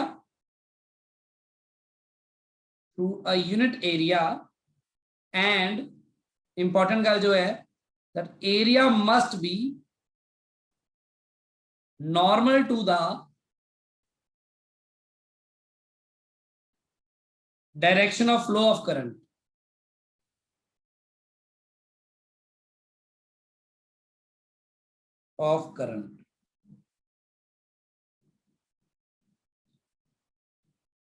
ਤੇ ਇੱਥੇ ਆਪਾਂ ਜਿਵੇਂ ਇਸ ਤਰ੍ਹਾਂ ਦੀ ਕੇਸਿਸ ਵਿੱਚ ਕੀ ਮੰਨ ਕੇ ਚੱਲਦੇ ਨੇ, ਜਿਹੜਾ ਕਰੰਟ ਹੈ ਉਹ ਪੂਰੇ ਦੇ ਪੂਰੇ ਮਟੀਰੀਅਲ ਵਿੱਚ ਨਾ ਯੂਨੀਫਾਰਮਲੀ ਡਿਸਟ੍ਰੀਬਿਊਟਡ ਹੈ। ਹੁਣ ਤੁਸੀਂ ਕਹੋਗੇ ਵੀ ਆ ਕੀ ਇਦਾਂ ਨਹੀਂ ਵੀ ਹੋ ਸਕਦਾ। ਸੋ ਬੇਸਿਕਲੀ ਕਈ ਵਾਰ ਕੀ ਹੁੰਦਾ ਕਿ ਮੰਨ ਲਓ ਆ ਵਾਇਰ ਜਿਹੜੀ ਆ ਇਹ ਚੀਜ਼, ਇਹ ਬਹੁਤ ਸਾਰੇ ਡਿਫਰੈਂਟ ਮਟੀਰੀਅਲਸ ਦੀ ਲੇਅਰਸ ਵਿੱਚ ਮਿਲ ਕੇ ਬਣਾਈ ਹੋਈ, ਮੰਨ ਲਓ ਉੱਪਰ ਮੰਨ ਲਓ ਸਿਲਵਰ ਹੈ, ਵਿੱਚ ਥੋੜਾ ਕਾਪਰ ਹੈ, ਕੁਛ ਹੈ। ਤੇ ਜਦੋਂ ਹਰ ਜਗ੍ਹਾ ਅਲੱਗ-ਅਲੱਗ ਹੋਏਗਾ ਤਾਂ ਆਬਵੀਅਸਲੀ ਤੁਹਾਨੂੰ ਪਤਾ ਹੈ ਕਿ ਉਹਦੇ ਪਰਟੀਕੂਲਰ ਕਿਸੇ ਏਰੀਆ ਆਫ ਕ੍ਰਾਸ ਸੈਕਸ਼ਨ ਵਿੱਚ ਕਾਪਰ ਕਿੰਨਾ ਆ ਜਾਂ ਐਲੂਮੀਨੀਅਮ, ਤਾਂ ਇੱਥੇ ਕੁਝ ਹੋਰ ਹੈ ਨਾ, ਇੱਥੇ ਕੁਝ ਹੋਰ ਹੈ ਮਟੀਰੀਅਲ ਦੀ ਅੱਗੇ ਜਿਹੜੀ ਜੋ ਮਟੀਰੀਅਲ ਯੂਜ਼ ਕੀਤਾ ਆਪਾਂ, ਤਾਂ ਉਹਦੀ ਫਿਰ ਨੰਬਰ ਡੈਂਸਿਟੀ ਆਫ ਇਲੈਕਟ੍ਰੋਨਸ ਅਲੱਗ ਹੋ ਜਾਏਗੀ, ਹੋਰ ਇਦਾਂ ਦੀ ਬਹੁਤ ਸਾਰੀ ਚੀਜ਼ਾਂ। ਤੇ ਉਹਦੇ ਕਰਕੇ ਕੀ ਹੈ ਕਿ ਆਪਣਾ ਜਿਹੜਾ ਕਰੰਟ ਹੈ ਉਹ ਫਿਰ ਯੂਨੀਫਾਰਮਲੀ ਪੂਰੇ ਏਰੀਆ ਵਿੱਚੋਂ ਪਾਸ ਨਹੀਂ ਕਰੇਗਾ। ਇਸ ਤੋਂ ਪਹਿਲਾਂ ਜੋ ਆਪਾਂ ਗੱਲ ਕਰ ਰਹੇ ਸੀ, ਬੜਾ ਸਿੰਪਲ ਕੇਸ ਗੱਲ ਕਰ ਰਹੇ ਸੀ ਕਿ ਇਹ ਪੂਰਾ ਦਾ ਪੂਰਾ ਮਟੀਰੀਅਲ ਇੱਕ ਹੈ, ਜਿਹੜਾ ਮਰਜ਼ੀ ਹੋਵੇ ਉਹ, ਤੇ ਆਪਾਂ ਫਿਰ ਉਹਨੂੰ ਯੂਨੀਫਾਰਮਲੀ ਆਪਾਂ ਜਿਵੇਂ ਡਿਸਟ੍ਰੀਬਿਊਸ਼ਨ ਮੰਨ ਕੇ ਇਸ ਤਰ੍ਹਾਂ ਗੱਲ ਕਰ ਸਕਦੇ ਸੀ। ਪਰ ਇੱਥੇ ਆਪਾਂ ਇਹ ਮੰਨ ਕੇ ਚੱਲਦੇ ਹਾਂ ਕਿ ਜੇ current, so if current is not distributed, ਜਿਵੇਂ ਦੇਖੋ ਜਦੋਂ ਤੁਸੀਂ ਫਲਕਸ ਪਤਾ ਕਰਦੇ ਹੋ, ਜਦੋਂ ਬਿਲਕੁਲ ਨਾਰਮਲ ਏਰੀਆ ਦੇ ਸਾਹਮਣੇ ਇਲੈਕਟ੍ਰਿਕ ਫੀਲਡ ਲਾਈਨਸ ਨਾਰਮਲ ਪਾਸ ਕਰਦੀਆਂ ਤਾਂ ਫਲਕਸ ਕੀ ਲਿਖਦੇ ਹੋ, ਇਲੈਕਟ੍ਰਿਕ ਫੀਲਡ ਮਲਟੀਪਲਾਈਡ ਬਾਈ ਏਰੀਆ ਕਰ ਦਿੰਦੇ ਸਿੱਧਾ ਹੀ। ਪਰ ਜਦੋਂ ਤੁਸੀਂ ਉਹੀ ਗੱਲ ਕਰਦੇ ਹੋ ਕਿ ਮਤਲਬ ਆਪਾਂ ਇਲੈਕਟ੍ਰਿਕ ਫੀਲਡ ਯੂਨੀਫਾਰਮ ਨਾ ਹੋਵੇ ਤਾਂ ਤੁਸੀਂ ਕਰਦੇ ਹੋ ਫਿਰ E.ds ਕਰਕੇ ਤੇ ਫਿਰ ਅੱਗੇ ਗੱਲ ਕਰਦੇ ਨਾ। ਇੱਥੇ ਵੀ ਆਪਾਂ ਨੂੰ ਗੱਲ ਕਰ ਰਹੇ ਹਾਂ ਇਫ ਕਰੰਟ ਇਜ਼ ਨਾਟ ਡਿਸਟ੍ਰੀਬਿਊਟਡ ਯੂਨੀਫਾਰਮਲੀ, ਅਗਰ ਯੂਨੀਫਾਰਮਲੀ ਡਿਸਟ੍ਰੀਬਿਊਟ ਨਾ ਹੋ ਤਾਂ ਤੁਸੀਂ ਕਿਸੇ ਇੱਕ ਜਗ੍ਹਾ ਤੇ ਗੱਲ ਕਰੋਗੇ ਕਿਸੇ ਏਰੀਆ ਦੀ। ਜੇ ਮੰਨ ਲਓ ਆ ਇੱਕ ਆਪਣਾ ਮੰਨ ਲਓ ਕੰਡਕਟਰ ਹੈ ਜਿੱਥੇ ਪਾਸ ਕਰ ਰਿਹਾ ਹੈ ਕਰੰਟ, ਤੇ ਆਪਾਂ ਕੋਈ ਪਾਰਟਿਕੂਲਰ ਏਰੀਆ ਛੋਟਾ ਜਿਹਾ ਲਵਾਂਗੇ ਕੋਈ ਵੀ ਕਿਸੇ ਜਗ੍ਹਾ ਤੇ, ਉਸ ਪੁਆਇੰਟ ਤੇ ਗੱਲ ਕਰਾਂਗੇ ਵੀ ਉਹਦੇ ਵਿੱਚੋਂ ਦੀ ਕਿੰਨਾ ਕਰੰਟ ਪਾਸ ਕਰ ਰਿਹਾ, ਮੰਨ ਲਓ I ਪਾਸ ਕਰ ਰਿਹਾ, ਤੇ ਇਹਦਾ ਜਿਹੜਾ ਸਰਫੇਸ ਏਰੀਆ ਉਹ ਮੰਨ ਲਓ ds ਹੈ, ਸਰਫੇਸ ਏਰੀਆ ਨਹੀਂ ਮਤਲਬ ਏਰੀਆ ਆਫ ਕ੍ਰਾਸ ਸੈਕਸ਼ਨ ਕਹਿ ਲਓ, ਤਾਂ ਉੱਥੇ ਤੁਸੀਂ ਉਸ ਜਗ੍ਹਾ ਤੇ ਗੱਲ ਕਰੋਗੇ ਉਸ at that point, then at that point ਕਿਸੇ ਤੁਸੀਂ ਹਰ ਪੁਆਇੰਟ ਤੇ ਅਲੱਗ-ਅਲੱਗ ਇਹ ਗੱਲ ਕਰ ਸਕਦੇ ਹੋ। You will say that at that point J, that is current density, is equal to di by ds या da लिख सकता सी at that point। So अपन लिख देने आगे और थोड़ा और details that for defining current density at any point, current density at any point inside a conductor, ਹੁਣ ਤੁਹਾਨੂੰ ਪਤਾ ਹੈ ਕਿ ਜੇ ਯੂਨੀਫਾਰਮਲੀ ਡਿਸਟ੍ਰੀਬਿਊਸ਼ਨ ਹੋਏਗੀ ਸਭ ਕੁਝ ਹੈ ਨਾ, ਤਾਂ ਫਿਰ ਆਬਵੀਅਸਲੀ ਤੁਹਾਨੂੰ ਪਤਾ ਫਿਰ ਸੇਮ ਹੋਏਗੀ ਹਰ ਜਗ੍ਹਾ ਤੇ। ਫਿਰ ਆਪਾਂ ਇੱਥੇ ਹਰ ਪੁਆਇੰਟ ਤੇ ਅਲੱਗ-ਅਲੱਗ ਗੱਲ ਨਹੀਂ ਕਰਾਂਗੇ, ਬਟ ਇੱਥੇ ਮੈਂ inside a conductor consider a small area ds at that point, ਤੇ ਆਪਾਂ ਜਿਹੜਾ ਉਸ ਪੁਆਇੰਟ ਦਾ ਜਿਹੜਾ ਏਰੀਆ ਦੇਖਦੇ ਆ ਉਹ ਹਮੇਸ਼ਾ ਕੰਸੀਡਰ ਕਰਦੇ ਆ normal to direction of flow of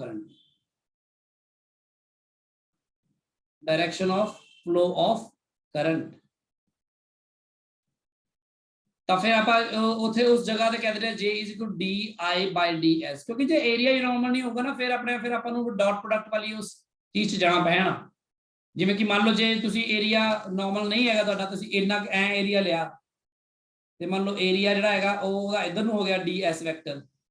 ਹੁਣ ਤੁਹਾਨੂੰ ਇਹ ਗੱਲਾਂ ਦੱਸੀਆਂ ਹੋਈਆਂ ਬਹੁਤ ਚੰਗੀ ਤਰ੍ਹਾਂ, ਇਹਦੇ ਵਿੱਚ ਬਹੁਤਾ ਜ਼ਿਆਦਾ ਤੁਹਾਨੂੰ ਟੈਨਸ਼ਨ ਨਹੀਂ ਹੋਣੀ ਚਾਹੀਦੀ। ਤੇ ਆਪਣਾ ਜਿਹੜਾ ਕਰੰਟ ਹੈ ਮੰਨ ਲਓ ਇਧਰੋਂ ਦੀ ਪਾਸ ਕਰ ਰਿਹਾ, ਇਧਰ ਨੂੰ ਜਿਹੜਾ ਨਾਰਮਲ ਪਾਸ ਨਹੀਂ ਕਰ ਰਿਹਾ, ਕਿਸੇ ਐਂਗਲ ਥੀਟਾ ਦੇ ਪਾਸ ਕਰ ਰਿਹਾ, ਉਹ ਮੰਨ ਲਓ ਜਿਹੜਾ ਕਰੰਟ ਪਾਸ ਕਰ ਰਿਹਾ di ਪਾਸ ਕਰ ਰਿਹਾ। ਤਾਂ ਤੁਹਾਨੂੰ ਪਤਾ ਫਿਰ ਇੱਥੇ ਆਪਾਂ ਨੂੰ ਇਸ ਏਰੀਆ ਦਾ ਇੱਕ ਨਾਰਮਲ ਕੰਪੋਨੈਂਟ ਲੈਣਾ ਪੈਣਾ ਇਹਦੇ ਅਕ੍ਰੋਸ। ਫਿਰ ਏਰੀਆ ਦਾ ਨਾਰਮਲ ਕੰਪੋਨੈਂਟ ਆਏਗਾ ਉਹ ਐ ਆਏਗਾ, ਇਹਦਾ ਨਾਰਮਲ ਕੰਪੋਨੈਂਟ। ਤੇ ਆਪਾਂ ਫਿਰ ਕਵਾਂਗੇ ਜਿਹੜਾ ਆਪਣਾ j ਆਏਗਾ ਉਹ ਆਏਗਾ di divide by ds cos theta, ਇਹ ਹੋਏਗਾ ਫਿਰ। ਪਰ ਇਹ ਉਦੋਂ ਹੋਏਗਾ ਜਦੋਂ ਆਪਣਾ ਏਰੀਆ ਤੇ ਜਿਹੜਾ ਆਪਾਂ ਚੂਜ਼ ਨਹੀਂ ਕੀਤਾ ਮਤਲਬ ਨਾਰਮਲ। ਤੇ ਜਾਂ ਫਿਰ ਥੋੜਾ ਹੋਰ ਡਿਟੇਲ ਦੇਖ ਲਓ ਵੀ ਆਹ ਮੰਨ ਲਓ ਏਰੀਆ ਹੋਵੇ, ਆਹ ਏਰੀਆ ਵੈਕਟਰ ਹੋਏਗਾ ds, ਤੇ ਆਹ ਮੰਨ ਲਓ ਆਪਣਾ ਆਹ ਵਾਲਾ ਆਪਣਾ ਕਰੰਟ di, ਤੇ ਆਪਾਂ ਏਰੀਆ ਦਾ ਇੱਕ ਜਿਹੜਾ ਕੰਪੋਨੈਂਟ ਲੈ ਰਹੇ ਹਾਂ ਇਹਦੇ ਪਰਪੈਂਡੀਕੂਲਰ ਵਾਲਾ ਕੰਪੋਨੈਂਟ ਉਹ ਆ ਹੋਏਗਾ ਇੱਧਰ। ਆ ਇਹਨਾਂ ਦੇ ਵਿੱਚ ਜਿਹੜਾ ਐਂਗਲ ਹੋਏਗਾ ਨਾ ਉਹ ਵੀ ਉਹੀ ਥੀਟਾ ਹੋਏਗਾ ਜਿਹੜਾ ਥੀਟਾ ਇੱਥੇ ਹੋਏਗਾ। ਠੀਕ ਹੈ, ਇਹ ਪੁਰਾਣਾ ਜਿਹੜਾ ਫਲਕਸ ਵਾਲਾ ਤੁਸੀਂ ਕੰਮ ਕੀਤਾ ਹੈ ਨਾ ਉੱਥੋਂ ਤੁਸੀਂ ਇਸ ਚੀਜ਼ ਨੂੰ ਸਮਝ ਸਕਦੇ ਹੋ। ਇਹਨੂੰ ਕੋਸ਼ਿਸ਼ ਕਰਿਓ ਬਾਅਦ ਵਿੱਚ ਦੁਬਾਰਾ ਦੇਖਣ ਦੀ। ਇੱਕ ਵਾਰ ਮੈਂ ਇੱਥੇ ਲਿਖ ਦਿੰਦਾ ਤੁਹਾਨੂੰ ਸਾਰਾ ਕੁਝ। di ਜਿਹੜਾ ਹੈ ਕਿਹਦੇ ਬਰਾਬਰ ਹੈ, ਹੁਣ ਦੇਖੋ ਕਿਹਦੇ ਬਰਾਬਰ ਆਏਗਾ, j ds cos ਥੀਟਾ ਆਏਗਾ। ਤੇ ਆਪਾਂ ਇਹਨੂੰ ਕੀ ਕਹਿ ਸਕਦੇ ਹਾਂ, j vector dot ds vector where j is called the current density. ਇੱਥੋਂ ਆਪਾਂ ਕਰੰਟ ਡੈਂਸਿਟੀ ਡਿਫਾਈਨ ਕਰਤੀ। ਤੇ ਜੇ ਤੁਸੀਂ i ਪੂਰਾ ਕਰੰਟ ਫਾਈਂਡ ਕਰਨਾ ਹੈ ਕਿਸੇ ਵੀ ਕ੍ਰਾਸ ਸੈਕਸ਼ਨ ਏਰੀਆ ਦੇ ਵਿੱਚੋਂ, ਦੈਨ ਤੁਸੀਂ ਉਸ ਪੂਰੇ ਦੇ ਵਿੱਚ ਕਰੰਟ ਡੈਂਸਿਟੀ ਦਾ ਡਾਟ ds ਨਾਲ ਕਰੋਗੇ ਵਿਦਿਨ ਦਾ ਲਿਮਿਟਸ, ਦੈਨ ਜਾ ਕੇ ਇਹ ਆਪਣੇ ਕੋ ਆਏਗਾ। ਇਸ ਗੱਲ ਦਾ ਕੀ ਮਤਲਬ ਬਣਦਾ ਹੈ, ਇਸ ਗੱਲ ਦਾ ਕੀ ਮਤਲਬ ਬਣਦਾ ਹੈ, ਬਸ ਹੈ ਬੜਾ ਸੌਖਾ। ਬਸ ਮੈਂ ਇਮੇजिन ਕਰਵਾ ਦੇਣਾ ਤੁਹਾਨੂੰ ਕਿ ਮੰਨ ਲਓ ਇੱਕ ਮੇਰਾ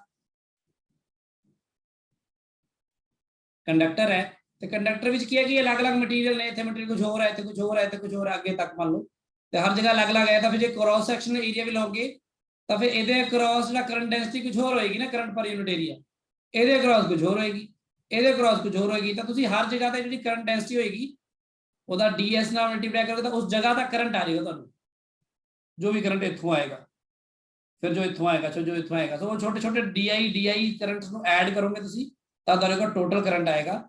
ਇਹਨੂੰ ਆਪਾਂ ਐ ਲਿਖ ਦਿੰਦੇ ਆ ਸਿੰਬੋਲਿਕਲੀ। ਬਹੁਤੀ ਇਸ ਤਰ੍ਹਾਂ ਐਸ ਸੱਚ ਲੋਡ ਨਹੀਂ ਪੈਂਦੀ ਆਪਾਂ ਨੂੰ, ਪਰ ਡਿਫਾਈਨ ਕਰਨ ਦਾ ਤਰੀਕਾ ਤੁਹਾਨੂੰ ਪਤਾ ਹੋਣਾ ਚਾਹੀਦਾ। ਹੁਣ ਜਿਹੜਾ ਚੀਜ਼ ਦੀ ਲੋਡ ਪੈਂਦੀ ਹੈ ਉਹ ਚੀਜ਼ ਕੀ ਹੈ, ਦੇਖੋ ਉਹ ਹੈ ਕਿ ਦ ਰਿਲੇਸ਼ਨ ਬਿਟਵੀਨ, ਜਿਵੇਂ ਹੁਣ ਰਿਲੇਸ਼ਨ ਦੇਖ ਰਹੇ ਆਪਾਂ, relation between current density J and electric field E, ਇਹ ਬੜਾ ਇੰਪੋਰਟੈਂਟ ਹੈ। ਇਹ ਆਪਾਂ ਨੂੰ ਕੰਪੀਟੀਸ਼ਨ ਲਈ ਵੀ ਉਦਾਂ ਵੀ ਆਪਾਂ ਨੂੰ ਪਤਾ ਹੋਣਾ ਚਾਹੀਦਾ ਇਹਦੇ ਬਾਰੇ ਤਾਂ ਜ਼ਰੂਰ, ਕਿ J ਤੇ E ਕੀ ਰਿਲੇਸ਼ਨ ਹੈ। ਬੜਾ ਸੌਖਾ ਹੈ, ਤੁਹਾਨੂੰ ਹੁਣੀ ਦੇਖੋ ਰਿਜ਼ਲਟ ਹੋਊਗਾ ਪਤਾ ਲੱਗ ਜਾਊਗਾ। ਇਸ ਲਈ ਤੁਹਾਨੂੰ ਮੈਂ ਉਹ ਕਰਾ ਰਿਹਾ ਸੀ, ਰੋ ਸਿਗਮਾ ਇਹ ਸਭ ਇਸ ਲਈ ਦੱਸ ਰਿਹਾ ਸੀ। ਸੋ ਪਹਿਲੀ ਗੱਲ ਤਾਂ ਜਿਹੜਾ ਕਰੰਟ ਡੈਂਸਿਟੀ ਹੈ, ਆਪਾਂ ਇਨ ਜਨਰਲ ਜੇ ਗੱਲ ਕਰੀਏ ਕਿ ਕੋਈ ਮੰਨ ਲਓ ਯੂਨੀਫਾਰਮ ਵੀ ਡਿਸਟ੍ਰੀਬਿਊਸ਼ਨ ਜੇ ਹੈ, ਆਪਾਂ ਕੋਈ ਯੂਨੀਫਾਰਮ ਡਿਸਟ੍ਰੀਬਿਊਸ਼ਨ ਤੇ ਹੀ ਆਪਾਂ ਗੱਲ ਹੋਣੀ ਇਸ ਤੋਂ ਪਹਿਲਾਂ ਵੀ ਕੀਤੀਆਂ ਨੇ। ਆਹ ਮੰਨ ਲਓ ਏਰੀਆ ਆਫ ਕ੍ਰਾਸ ਸੈਕਸ਼ਨ ਹੈ, ਉਹਦੇ ਵਿੱਚੋਂ ਆਪਣੇ ਕੋਲ ਕਰੰਟ ਜਾ ਰਿਹਾ I, ਆਹ ਏਰੀਆ ਆਫ ਕ੍ਰਾਸ ਸੈਕਸ਼ਨ ਹੈ। ਇਹਦੇ ਅੰਦਰ ਇਲੈਕਟ੍ਰਿਕ ਫੀਲਡ ਵੀ ਤੁਹਾਨੂੰ ਪਤਾ ਇੱਧਰ ਨੂੰ ਹੁੰਦਾ ਜਿੱਧਰ ਨੂੰ I ਹੁੰਦਾ ਹੈ। ਜਿਹੜਾ ਕਰੰਟ ਡੈਂਸਿਟੀ ਹੈ ਉਹ ਕਰੰਟ ਪਰ ਯੂਨਿਟ ਏਰੀਆ ਹੁੰਦਾ ਹੈ ਨਾ, ਇਹ ਤਾਂ ਗੱਲ ਪਤਾ ਹੀ ਹੈ ਤੁਹਾਨੂੰ। ਤੇ ਤੁਸੀਂ ਕਰੰਟ ਦਾ ਰਿਲੇਸ਼ਨ, ਕਿਉਂਕਿ ਆਪਾਂ ਇਲੈਕਟ੍ਰਿਕ ਫੀਲਡ ਨੂੰ ਵਿੱਚ ਲੈ ਕੇ ਆਣਾ ਨਾ, ਤੁਸੀਂ ਕੀ ਕਰੋ, ਕਰੰਟ ਨੂੰ ਯੂਜ਼ ਕਰਕੇ ਪਹਿਲਾਂ ਡ੍ਰਿਫਟ ਵੈਲੋਸਿਟੀ ਨੂੰ ਵਿੱਚ ਲਿਆਓ, ਡ੍ਰਿਫਟ ਵੈਲੋਸਿਟੀ ਤੋਂ ਯੂਜ਼ ਕਰਕੇ ਇਲੈਕਟ੍ਰਿਕ ਫੀਲਡ ਆ ਜਾਊਗਾ ਨਾ, ਫਿਰ ਇਹਨਾਂ ਰਿਲੇਸ਼ਨ ਪਤਾ ਹੈ ਨਾ ਆਪਾਂ ਨੂੰ। Yes, sir. ਤਾਂ ਦੇਖੋ ਕਰੰਟ ਦਾ ਰਿਲੇਸ਼ਨ ਕੀ ਹੋਊਗਾ, NaEVD, ਹੁਣੀ ਤਾਂ ਕੀਤਾ ਸੀ ਪਿੱਛੇ,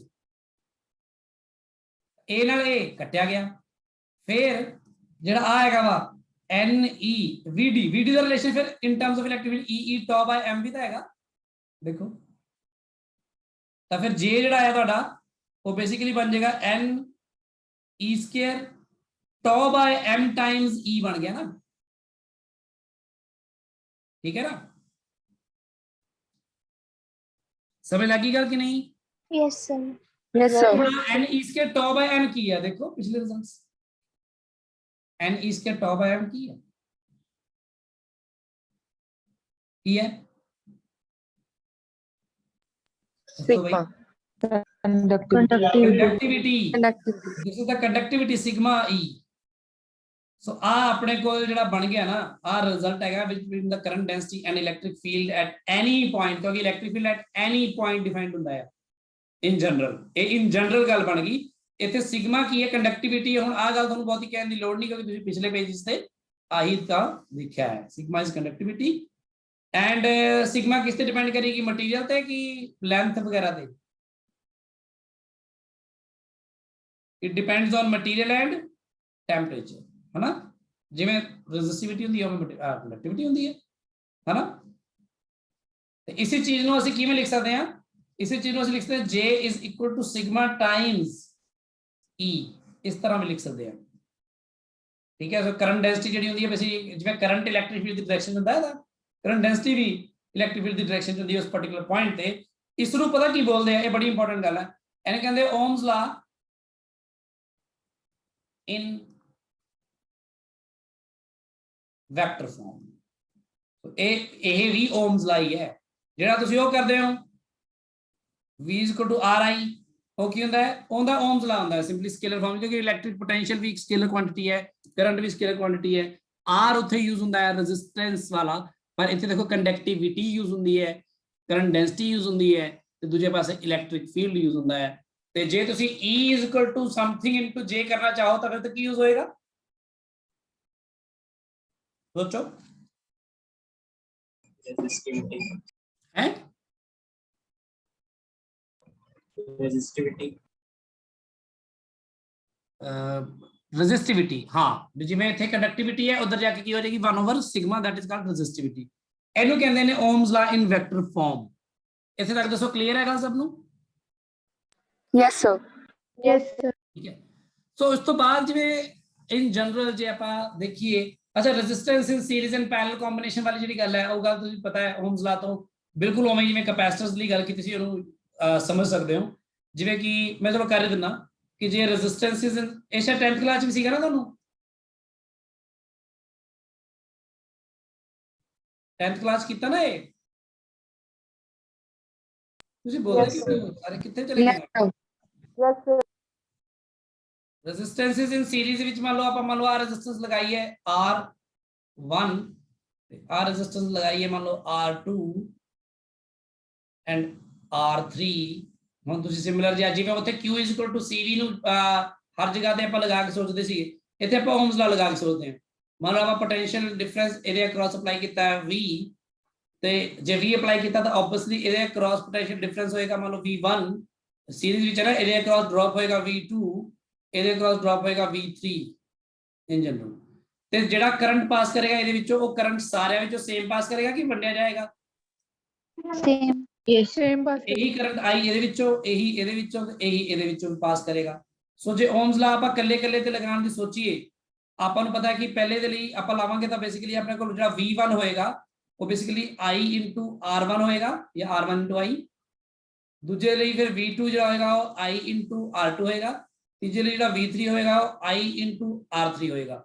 ਆ ਤਾਂ ਹੋ ਗਿਆ ਕੱਲੇ ਤੇ ਲਗਾਇਆ ਜੇ ਆਪਾਂ, ਠੀਕ ਹੈ। ਜੇ ਆਪਾਂ ਇਹਨਾਂ ਸਾਰੀਆਂ ਰੈਜ਼ਿਸਟੈਂਸਿਸ ਨੂੰ ਕੱਢ ਕੇ ਇਹਨਾਂ ਦੀ ਜਗ੍ਹਾ ਤੇ ਇਕੁਇਵਲੈਂਟ ਰੈਜ਼ਿਸਟੈਂਸ ਦੀ ਗੱਲ ਕਰੀਏ ਤਾਂ R ਇਕੁਇਵਲੈਂਟ ਨੂੰ ਆਪਾਂ RS ਕਹਿ ਦਈਏ, ਇੱਥੇ ਸੀਰੀਜ਼ ਦੇ ਵਿੱਚ ਹੈ, ਤੇ ਆਹੀ ਬੈਟਰੀ ਲਗਾਈਏ ਤਾਂ ਆਪਾਂ ਕਹਾਂਗੇ ਕਿ ਆ ਜਿਹੜੀ RS ਹੈ ਇਹ ਇਹਨਾਂ ਤਿੰਨਾਂ ਦੇ ਇਕੁਇਵਲੈਂਟ ਤਾਂ ਹੀ ਕਹੀ ਜਾਏਗੀ ਜੇ ਇਹ ਵੀ ਬਿਲਕੁਲ ਉਨਾ ਹੀ ਕਰੰਟ ਐਕਸਟ੍ਰੈਕਟ ਕਰੇਗੀ ਜਿੰਨਾ ਉਹਨੇ ਕੀਤਾ। ਇਹਦਾ ਗੱਲ ਪਤਾ ਹੈ ਨਾ ਹੁਣ ਚੰਗੀ ਤਰ੍ਹਾਂ? Yes, sir. Yes, sir. ਤਾਂ ਤੁਹਾਨੂੰ ਕਿਹਾ ਕਿ ਕੈਪੈਸਿਟਰ ਤੁਸੀਂ ਕਾਫੀ ਯੂਜ਼ ਕਰ ਲਿਆ, ਤੁਹਾਡੇ ਲਈ ਸੌਖਾ ਰਹੇਗਾ ਕੰਮ। ਇਸ ਜਗ੍ਹਾ ਤੇ ਜੇ ਮੈਂ ਦੇਖਾਂ ਤਾਂ V ਕਿਹਦੇ ਬਰਾਬਰ ਆਏਗਾ? ਹੋਏਗਾ RS × I ਆਏਗਾ ਨਾ? Yes, sir. ਆ ਹੋ ਗਿਆ Yes, sir. ਇਕੁਇਵਲੈਂਟ ਸਰਕਟ ਦੇ ਵਿੱਚ। ਇੱਕ ਆ ਗੱਲ ਹੋ ਗਈ, ਆ ਦੂਜੀ ਗੱਲ ਹੋ ਗਈ। ਹੁਣ ਤੁਸੀਂ ਸਿੰਪਲ ਜੀ ਗੱਲ ਕੀ ਹੈ ਕਿ ਜਦੋਂ ਰਿਜ਼ਲਟ ਕੱਢਣਾ ਆ ਦੇਖਣਾ ਕਿ ਡਿਸਟ੍ਰੀਬਿਊਸ਼ਨ ਕੀ ਹੋਈ, V ਦੀ ਹੋਈ ਨਾ ਪੋਟੈਂਸ਼ੀਅਲ ਦੀ, ਸਿੱਧੇ ਲਿਖੋ V = V1 ਪਹਿਲੇ ਦੇ ਅਕ੍ਰੋਸ, V2 ਦੂਜੇ ਦਾ प्लस V3। रिजल्ट्स फाइंड करो, अब P की जगह पुट कर दो, क्या होगा I × RS, so I × R1, I × R2, I × R3, I cancel कर दो। रेजिस्टेंस एंड सीरीज की ਹੁੰਦੇ ਨੇ ਕਿ ਸਿੱਧਾ ਹੀ ਐਡ ਹੋ ਜਾਂਦੇ ਨੇ। ਇਹ ਗੱਲ ਆਪਾਂ ਨੂੰ 10th ਕਲਾਸ ਵੀ ਪਤਾ ਸੀ, ਮੈਂ ਥੋੜਾ ਜਿਹਾ ਬਸ ਤੁਹਾਨੂੰ ਰਿਮਾਈਂਡ ਹੀ ਕਰਾਇਆ ਵਾ। ਇਹ ਕਦੀ ਪੇਪਰ 'ਚ ਸ਼ਾਇਦ ਹੀ ਇਹ ਕਦੀ ਵੀ ਪੁੱਛਿਆ ਜਾਏਗਾ, ਇਹਦੇ ਰਿਗਾਰਡਿੰਗ ਨਿਊਮੈਰੀਕਲਸ ਹੀ ਕਰਾਂਗੇ ਆਪਾਂ। ਹਾਂਜੀ ਕੁਰਾਂਸ਼। ਸਰ ਆਪਾਂ ਰੈਜ਼ਿਸਟੈਂਸ ਜਿਹੜਾ ਵਰਡ ਯੂਜ਼ ਕਰਦੇ ਆ ਆਪਾਂ ਤਦ ਯੂਜ਼ ਕਰਦੇ ਹਾਂ, ਮਤਲਬ ਉਹਦਾ ਫਲੋ ਆਫ ਕਰੰਟ ਜਿਹੜਾ ਹੁੰਦਾ ਉਹ ਘਟ ਜਾਂਦਾ ਹੈ ਨਾ। ਫਲੋ ਆਫ ਕਰੰਟ ਨੂੰ ਰੋਕਣ ਲਈ ਹੁੰਦਾ ਹੈ। ਹਾਂਜੀ ਸਰ। ਹਾਂ ਸਰ ਜਿੱਦਾਂ ਹੁਣ ਆਹੀ ਸਰਕਟ ਜਾਂਦਾ ਪਿਆ, ਮੰਨ ਲਓ ਅਗਰ ਆਈ ਕਰੰਟ ਜਾਂਦਾ ਪਿਆ ਤਾਂ ਹਾਂ ਦੂਜੀ ਸਾਈਡ ਤੋਂ ਆਈ ਹੀ ਕਾਹਤੋਂ ਨਿਕਲਦਾ ਪਿਆ, ਸਗੋਂ ਘੱਟ ਨਿਕਲਣਾ ਚਾਹੀਦਾ ਹੈ, ਮਤਲਬ ਫਲੋ ਆਫ ਕਰੰਟ ਤਾਂ ਸਲੋ ਹੋ ਗਿਆ। ਵੈਰੀ ਗੁੱਡ, ਬਹੁਤ ਵਧੀਆ ਕੁਐਸਚਨ ਆ। ਕੋਈ ਹੋਰ ਵੀ ਸੋਚ ਰਿਹਾ ਹੈ? ਸੋਚੋ, ਦੇਖੋ ਬਹੁਤ ਵਧੀਆ ਕੁਐਸਚਨ ਆ ਕਿ ਬੇਸਿਕਲੀ ਆਪਾਂ ਮੰਨਦੇ ਹਾਂ ਕਿ ਰੈਜ਼ਿਸਟੈਂਸ ਕਾਹਦੇ ਵਾਸਤੇ, ਰੈਜ਼ਿਸਟੈਂਸ ਦਾ ਮਤਲਬ ਹੈ ਵੀ ਆਈ ਜਿਹੜਾ ਆ ਵੀ ਮਤਲਬ ਉਹਨੂੰ ਰੈਜ਼ਿਸਟ ਕਰਦਾ ਹੈ ਨਾ, ਰੈਜ਼ਿਸਟੈਂਸ ਕਰੰਟ ਨੂੰ ਰੋਕਦਾ ਹੈ, ਰੋਕਣ ਦੀ ਕੋਸ਼ਿਸ਼ ਕਰਦਾ ਹੈ। ਸੋ ਇਹਦਾ ਜਵਾਬ ਦੇਖ ਪਹਿਲਾਂ ਤਾਂ ਤੂੰ, ਜਿਵੇਂ ਕਿ ਮੰਨ ਲਓ ਜਿਹੜੀ ਰੈਜ਼ਿਸਟੈਂਸ ਹੈਗੀ ਕੰਡਕਟਰ ਦੇ ਅੰਦਰ ਆ, ਪਹਿਲੀ ਗੱਲ ਤਾਂ ਨਾ ਆ ਮੰਨ ਲਾ ਕੰਡਕਟਰ ਰੈਜ਼ਿਸਟਰ ਦੀ ਜਗ੍ਹਾ ਤੇ ਮੈਂ ਹੁਣ ਆ ਸ਼ੋ ਕਰ ਰਿਹਾ ਬੇਸਿਕਲੀ ਆ ਰੈਜ਼ਿਸਟਰ ਹੈ, ਸਮਝ ਲੈ, ਠੀਕ ਹੈ। ਆਰ ਪਰ ਉਹਦੀ ਮੈਂ ਸ਼ੇਪ ਤੈਨੂੰ ਮੈਂ ਇਸ ਤਰ੍ਹਾਂ ਦਿਖਾ ਰਿਹਾ, ਕਲੀਅਰ ਹੈ ਗੱਲ? ਹਾਂਜੀ ਸਰ। ਠੀਕ ਹੈ। ਬੇਸਿਕਲੀ ਕੀ ਹੈ, ਜਿਹੜੀ ਬੈਟਰੀ ਹੈ ਨਾ, ਜਦੋਂ ਬੈਟਰੀ ਨੇ ਮੰਨ ਲਓ ਕੋਈ ਚਾਰਜ ਚੋਂ ਪਾਸ ਕਰਵਾਉਣ ਲਈ ਭੇਜਿਆ ਕਿਸੇ ਪਾਰਟਿਕੂਲਰ ਯੂਨਿਟ ਟਾਈਮ ਦੇ ਵਿੱਚ, ਤੂੰ ਇਸ ਨੂੰ ਪਹਿਲਾਂ ਨਾ ਐ ਇਮੇਜਿਨ ਕਰ, ਪਾਣੀ ਵਾਂਗੂ ਇਮੇਜਿਨ ਕਰ, ਪਾਣੀ ਮਤਲਬ ਪਾਣੀ ਫਲੋ ਕਰਨਾ ਹੈ ਇੱਕ ਪਾਈਪ ਦੇ ਵਿੱਚੋਂ, ਤੇ ਪਾਈਪ ਜਿਹੜੀ ਹੁੰਦੀ ਹੈ ਨਾ, ਤੈਨੂੰ ਪਤਾ ਪਾਈਪ ਦੇ ਵਿੱਚ ਮੰਨ ਲਾ ਕਿ ਰੈਜ਼ਿਸਟੈਂਸ ਨੂੰ ਜੇ ਤੂੰ ਸਮਝਣਾ ਚਾਹਨਾ ਵਾ, ਉਹਦੇ ਅੰਦਰ ਮੰਨ ਲਾ ਕੁਝ ਰੋੜੇ ਬੱਟੇ ਕੁਝ ਇਦਾਂ ਦਾ ਕੋਈ ਚੀਜ਼ਾਂ ਹੈਗੀਆਂ ਨੇ, ਮਤਲਬ ਜਿਹੜੀਆਂ ਚੀਜ਼ਾਂ ਉਹਨੂੰ ਰੋਕਣ ਲਈ ਪਾਣੀ ਨੂੰ ਉਹਦੇ ਅੰਦਰ ਹੈਗੀਆਂ ਨੇ ਪਾਈਪ ਦੇ ਅੰਦਰ, ਠੀਕ ਹੈ। ਹਾਂਜੀ ਸਰ। ਆਹ ਵਾਲਾ ਪਾਈਪ ਹੈ, ਠੀਕ ਹੈ, ਤੇ ਇਹਦੇ ਅੰਦਰ ਮੰਨ ਲਾ ਕੁਝ ਇਸ ਤਰ੍ਹਾਂ ਦੀਆਂ ਚੀਜ਼ਾਂ ਕੁਝ ਬਣੀਆਂ ਹੋਈਆਂ ਨੇ ਜਿਹੜੀਆਂ ਪਾਣੀ ਨੂੰ ਰੋਕਣ ਲਈ ਬਣੀਆਂ ਹੋਈਆਂ ਨੇ, ਇਸੇ ਨੂੰ ਆਪਾਂ ਰੈਜ਼ਿਸਟੈਂਸ ਬੋਲਦੇ ਹਾਂ, ਕਲੀਅਰ ਹੈ? ਸਮਝ ਲੱਗ ਰਹੀ ਗੱਲ? ਅੱਜ ਮੈਂ ਉਹ ਕੰਡੇ ਜਿਹੇ ਬਣਾਤੇ ਤੇ ਇਹੀ ਆ ਪਾਣੀ ਨੂੰ ਜਿਹੜਾ ਰੋਕਦੇ, ਹੋਰ ਕੀ ਹੈ। ਹੁਣ ਬੇਸਿਕਲੀ ਆਪਾਂ ਜਿਸ ਤਰ੍ਹਾਂ ਦੀ ਗੱਲ ਕਰ ਰਹੇ ਤੇ ਆਪਾਂ ਮੰਨ ਲੈਣੇ ਪਾਣੀ ਚ ਪੂਰਾ ਫਿਲਡ ਹੈਗਾ, ਪੂਰਾ ਪਾਣੀ ਫਿਲਡ ਹੈਗਾ, ਪੂਰਾ ਭਰਿਆ ਪਿਆ, ਤੇ ਆਪਾਂ ਇੱਥੋਂ ਇੱਕ ਪਾਈਪ ਲਗਾਉਂਦੇ ਆ ਜਿਹਦੇ ਨਾਲ ਆਪਾਂ ਇਹਨੂੰ ਪਾਣੀ ਦੇਣਾ ਹੈ ਕਿਸੇ ਵੀ ਰੇਟ ਤੇ। ਹੁਣ ਕਿਉਂਕਿ ਜਿਹੜਾ ਕਰੰਟ ਹੁੰਦਾ ਨਾ, ਬੇਸਿਕਲੀ ਦੇ ਕਰੰਟ ਜਿਹੜਾ ਹੁੰਦਾ ਨਾ, ਕਰੰਟ ਬੇਸਿਕਲੀ ਹੁੰਦਾ ਹੈ the rate of flow of charge ਨਾ, ਕਿਸੇ ਪਾਰਟਿਕੂਲਰ ਅਗਰ ਇਨਸਟੈਂਟ ਤੇ ਗੱਲ ਕਰੋ ਤਾਂ ਇਸ ਤਰ੍ਹਾਂ, ਜੇ ਐਵਰੇਜ ਕਰੰਟ ਦੀ ਗੱਲ ਕਰੋ ਤਾਂ ਇਸ ਤਰ੍ਹਾਂ, ਇਹਦਾ ਪਤਾ ਨਾ? Yes sir. तो एक यूनिट टाइम ਦੇ ਵਿੱਚ ਮੰਨ ਲਾ ਇਹਦੇ ਵਿੱਚ ਜੇ ਮੈਂ ਕਹਾਂ यूनिट टाइम ਦੇ ਵਿੱਚ ਯਾਨੀ 1 ਸੈਕਿੰਡ ਦੇ ਵਿੱਚ ਮੰਨ ਲਾ ਮੈਂ ਜੇ ਇੱਥੋਂ 100 ml ਪਾਣੀ ਅੰਦਰ ਪਾ ਰਿਹਾ ਹਾਂ ਤਾਂ ਇੱਥੋਂ ਉਨੇ यूनिट टाइम ਦੇ ਵਿੱਚ ਕਿੰਨਾ ਪਾਣੀ ਨਿਕਲਣਾ ਚਾਹੀਦਾ ਪਹਿਲਾਂ ਆ ਦੱਸ। 100 ml 100 ml ਨਿਕਲਣਾ ਚਾਹੀਦਾ ਨਾ, ਕਿਉਂਕਿ ਜੇ 100 ml ਪਾਣੀ ਪਾਇਆ ਤੇ ਨਿਕਲਿਆ 80 ਤਾਂ ਬਾਕੀ 20 ਉਹਦੇ ਵਿੱਚ ਗਿਆ ਕਿੱਥੇ, ਰਸਤਾ ਤਾਂ ਵਿੱਚ ਸੀਗਾ ਨਹੀਂ, ਲਿਕੁਇਡ ਕੰਪਰੈਸ ਨਹੀਂ ਹੋ ਸਕਦਾ ਜਾਂ ਫਿਰ ਪਾਈਪ ਫਟੇਗੀ, है ना? Yes sir. यानी कि जे एक फ्लो मेंटेन होया है, जे ਉਹ ਚੀਜ਼ ਮੇਨਟੇਨ ਹੋਈ ਹੈ, ਇਹਦਾ ਮਤਲਬ ਹੈ ਕਿ ਜਿਹੜੇ ਰੇਟ ਤੇ ਇਧਰੋਂ ਦੀ ਪਾਣੀ ਐਂਟਰ ਕਰੇਗਾ ਉਸੇ ਰੇਟ ਤੇ ਅੱਗੋਂ ਦੀ ਪਾਣੀ ਨਿਕਲੇਗਾ।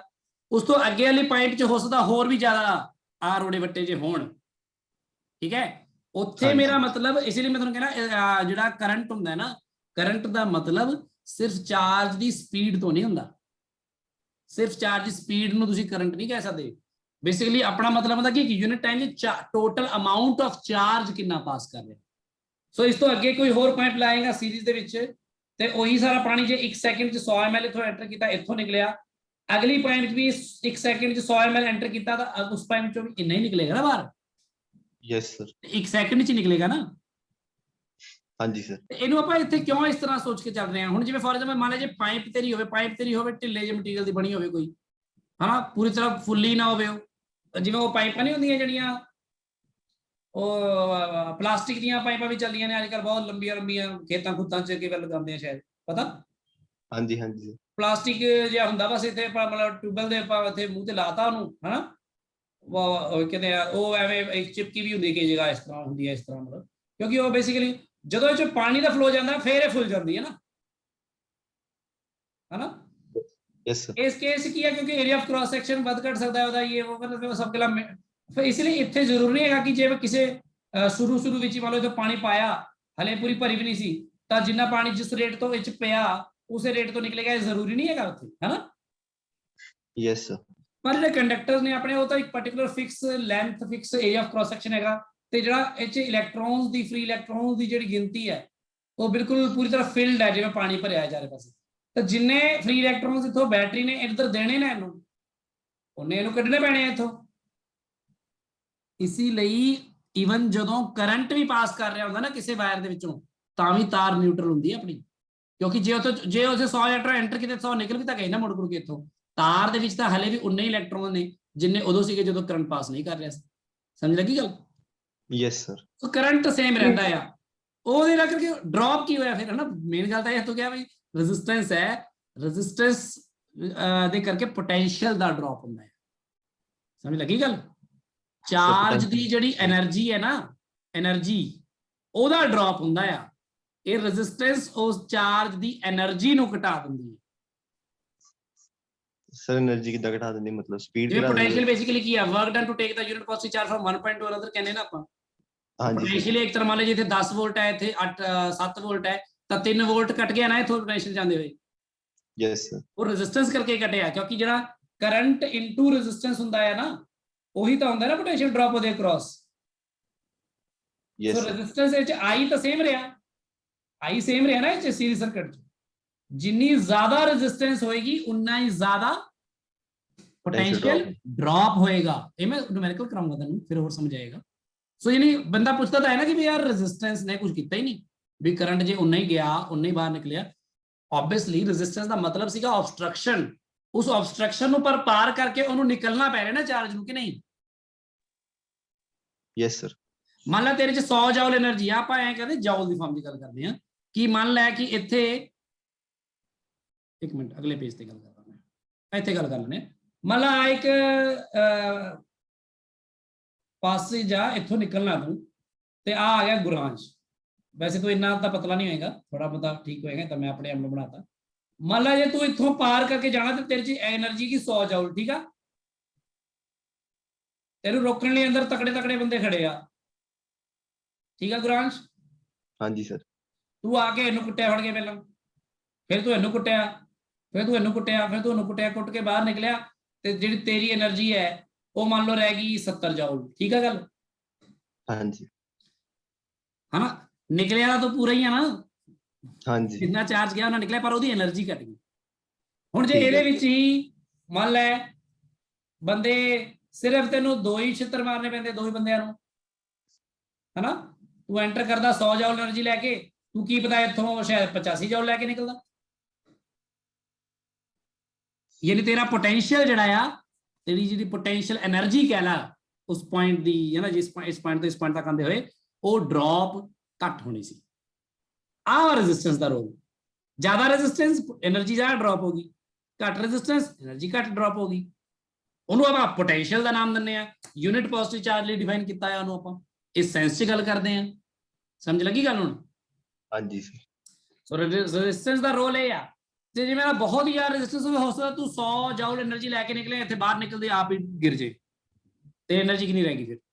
0। ਠੀਕ ਹੈ।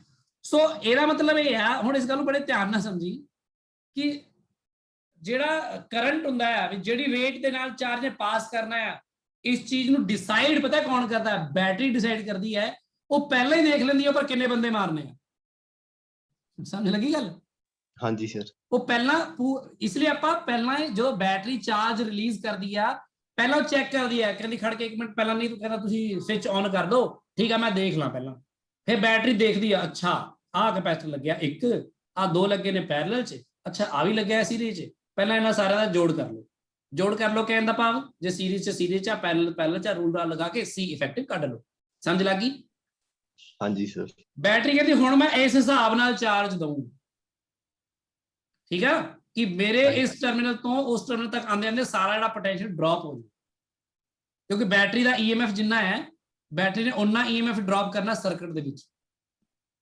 ਹਾਂਜੀ ਸਰ। ਸਮਝ ਲੱਗੀ ਗੱਲ? ਹਾਂਜੀ। ਇਸੇ ਲਈ ਜੇ ਰੈਜ਼ਿਸਟੈਂਸ ਹੈਗੀ ਹੈ 5 ohms ਤੇ ਬੈਟਰੀ ਹੈਗੀ ਹੈ 50 ਵੋਲਟ ਦੀ, ਹੈਨਾ, ਤਾਂ ਬੈਟਰੀ 10 ਐਂਪੀਅਰ ਦਾ ਕਰੰਟ ਰਿਲੀਜ਼ ਕਰਦੀ ਹੈ।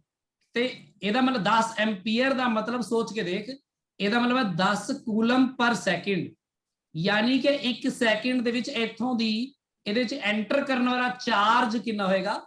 10 ਕੂਲਮ, ਤੇ ਇੱਥੋਂ ਨਿਕਲੇਗਾ ਵੀ ਕਿੰਨਾ? 10 ਕੂਲਮ। ਪਰ ਇਸ ਚਾਰਜ ਦੀ ਇਸ ਜਗ੍ਹਾ ਤੇ ਜਿਹੜੀ એનર્ਜੀ ਸੀ ਉਹ ਸੀਗੀ 10 ਵੋਲਟ, ਉਹ 50 ਵੋਲਟ, ਤੇ ਇਥੋਂ ਨਿਕਲਦੇ ਇੱਥੇ ਕਿੰਨੀ ਰਹਿ ਗਈ? 0। ਤੇ ਜੇ ਉਹੀ ਰੈਜ਼ਿਸਟੈਂਸ ਥੋੜੀ ਜਿਹੀ ਮੰਨ ਲੈ ਜ਼ਿਆਦਾ ਹੁੰਦੀ 10 ਓਮ ਹੁੰਦੀ ਤਾਂ ਹੁਣ ਬੈਟਰੀ ਨੂੰ ਪਤਾ ਹੈ ਕਿ ਮੇਰੇ 'ਚ ਤਾਂ ਕਿੰਨੀ ਤਾਕਤ ਹੈ, ਬੈਟਰੀ ਕਿੰਨੀ ਤਾਕਤ ਦੇ ਸਕਦੀ ਹੈ, ਇਸ ਹਿਸਾਬ ਨਾਲ ਦੇ ਸਕਦੀ ਹੈ ਨਾ। ਹਾਂਜੀ ਸਰ। ਉਹਨੇ ਦੇਖਿਆ ਕਿ ਤਾਂ ਰਾਹ ਹੀ ਬੜਾ ਔਖਾ ਹੈ। ਹੁਣ ਜੇ ਬੈਟਰੀ ਨੇ ਪੰਗਾ ਲੈ ਲਿਆ, ਜੇ ਭੇਜਦਾ 10 ਤੇ 10 ਤਾਂ ਫਿਰ ਪਹੁੰਚਣਾ ਨਹੀਂ, ਕਿਉਂਕਿ ਬੈਟਰੀ ਦਾ ਮਤਲਬ ਸਰਕਟ ਪੂਰਾ ਕੰਪਲੀਟ ਉਹਨੂੰ ਘੁਮਾ ਦੇਣਾ ਇੱਕ ਵਾਰ 19 એનર્ਜੀ ਨਾਲ ਜਿੰਨੀ ਉਹਦੀ ਹੈ। ਉਹਨੇ ਕਿੰਨਾ ਕਰੰਟ ਭੇਜਣਾ ਹੁਣ ਇੱਥੇ 5 ਐਂਪੀਅਰ। 5 ਐਂਪੀਅਰ ਦਾ ਭਾਵ ਕੀ ਹੈ 5 ਕੂਲਮ ਪਰ ਸੈਕਿੰਡ, ਮਤਲਬ ਉਹਨੇ 1 ਸੈਕਿੰਡ 'ਚ ਹੁਣ 5 ਜਾਓ 5 ਕੂਲਮ ਚਾਰਜ ਹੀ ਭੇਜਣਾ ਵੀ ਇੰਨਾ ਕੁ ਭੇਜੋ ਵੀ ਜਿੰਨਾ ਉੱਥੇ ਪਹੁੰਚ ਜਵੇ ਦੂਜੇ ਸਿਰੇ ਤੇ। ਸਮਝ ਲੱਗੀ ਨਾ। ਹਾਂਜੀ ਇਸ ਤਰ੍ਹਾਂ ਹੁੰਦਾ ਹੈ ਕੰਮ। ਜਿਹੜਾ ਸਰਕਟ ਨੂੰ ਹੌਲੀ ਹੌਲੀ ਹੋਰ ਸਮਝੇਗਾ। ਤੇਰਾ ਸਵਾਲ ਬੜਾ ਵਧੀਆ ਸੀ ਕਿਉਂਕਿ ਉਹਦੇ ਨਾਲ ਰਿਲੇਟਡ ਆਪਾਂ ਇਹ ਗੱਲ ਕਰ ਪਾਏ। ਸਭ ਨੂੰ ਪਤਾ ਲੱਗ ਗਈ ਗੱਲ ਇਹ, ਜਿਨ੍ਹਾਂ ਨੇ ਨਹੀਂ ਵੀ ਪੁੱਛਿਆ ਸੀ ਇਸ ਵਾਰ। Yes, sir.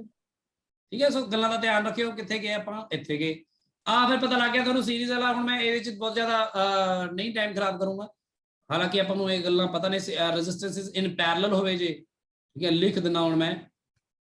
ਇਨ ਪੈਰਲਲ ਹੋਣ ਤਾਂ ਆਪਾਂ ਨੂੰ ਪਤਾ ਕਿ ਫਿਰ ਉਹਨਾਂ ਦੇ ਅਕ੍ਰੋਸ ਕੀ ਸੇਮ ਰਹਿੰਦਾ ਆ। Voltage. हाँ वोल्टेज, अब 2 ले लो चाहे 3 ले लो चाहे 4, जिन्हें मर्जी रेजिस्टेंसेस। ठीक है, ਆਪਾਂ ਇਹਨਾਂ ਦੇ ਅਕ੍ਰੋਸ ਆਪਾਂ ਇੱਥੇ ਬੈਟਰੀ ਲਗਾ ਦਿੰਦੇ ਆ ਤੇ ਬੈਟਰੀ ਲਾ ਦਿੰਦੇ ਆ 20 ਵੋਲਟ ਦੀ। ਤਾਂ ਇਹਦਾ ਮਤਲਬ ਇੱਥੋਂ ਕਰੰਟ ਜੇ ਮੰਨ ਲਓ I ਨਿਕਲੇਗਾ ਤੇ ਉਹ I ਇੱਥੇ ਪਹੁੰਚੇਗਾ। ਠੀਕ ਹੈ, ਛੋਟਾ I ਲੈ ਲਓ ਤੇ ਉਹ I ਇੱਥੇ ਜਾ ਕੇ ਇੱਧਰ ਜਾਏਗਾ I1। ਹੁਣ ਦੇਖੋ ਕਰੰਟ ਵੱਖਰਾ ਵੱਖਰਾ ਗਿਆ ਨਾ, I2 I3। ਹੁਣ ਇੱਥੇ ਵੀ ਦੇਖ ਲਓ, ਇੱਥੇ ਆ ਕੇ ਕਰੰਟ ਉਹ ਦੇਖਦਾ ਕਿ ਕਿਹੜਾ ਰਸਤਾ ਸੌਖਾ ਆ। ਜਿਹੜਾ ਰਸਤਾ ਸੌਖਾ ਹੈ, ਜਿਹੜਾ ਘੱਟ ਰੈਜ਼ਿਸਟੈਂਸ ਵਾਲਾ, ਉੱਥੇ ਜ਼ਿਆਦਾ ਕਰੰਟ ਜਾਂਦਾ ਨਾ। ਠੀਕ ਹੈ ਨਾ, ਬੜਾ ਇੰਟੈਲੀਜੈਂਟ ਹੁੰਦਾ ਸਰਕਟ ਆਪਣੇ ਆਪ ਦੇ ਵਿੱਚ। ਹੁਣ ਇੱਥੇ ਤੁਹਾਨੂੰ ਪਤਾ ਕਿ ਪੋਟੈਂਸ਼ੀਅਲ ਡਿਫਰੈਂਸ ਜਿਹੜਾ V ਹੈ ਉਹ ਇਹ ਸਾਰਿਆਂ ਦੇ ਅਕ੍ਰੋਸ ਹੀ ਸੇਮ ਹੈ। ਤਾਂ ਆਹ ਵਾਲੀ ਪਹਿਲੇ ਜੇ ਪਰ ਹੁਣ ਜੇ ਲਾਓਗੇ, ਹੁਣ V ਲਾਓਗੇ ਨਾ ਤੁਸੀਂ I1 into R1, ਦੂਜੇ ਲਈ V equal to I2 into R2। ohms ਦਾ ਲਗਾ ਦੋ ਸਾਰਿਆਂ ਤੇ, V equal to I3 into R3। एक तो आ हो गया नंबर 1। नंबर 2 ये जगह R इक्विवेलेंट लगाओ, R पैरेलल, तो फिर V इक्वल टू बेसिकली ਉਹਦੇ ਲਈ ਤਾਂ ਪੂਰਾ I करंट एक्सट्रैक्ट करना है, I into R पैरेलल आ जाएगा। ਇਹ ਆਪਣੀ ਦੂਜੀ ਗੱਲ ਹੋ ਗਈ। ਫਿਰ ਆਪਾਂ ਇੱਥੇ ਕਰੰਟ ਡਿਸਟ੍ਰੀਬਿਊਟ ਹੋਇਆ ਤਾਂ ਇੱਥੇ ਜਿਵੇਂ ਆਪਾਂ V ਨੂੰ ਲਿਖਿਆ ਸੀ V1 + V2 + V3, ਇੱਥੇ ਕੀ ਲਿਖਾਂਗੇ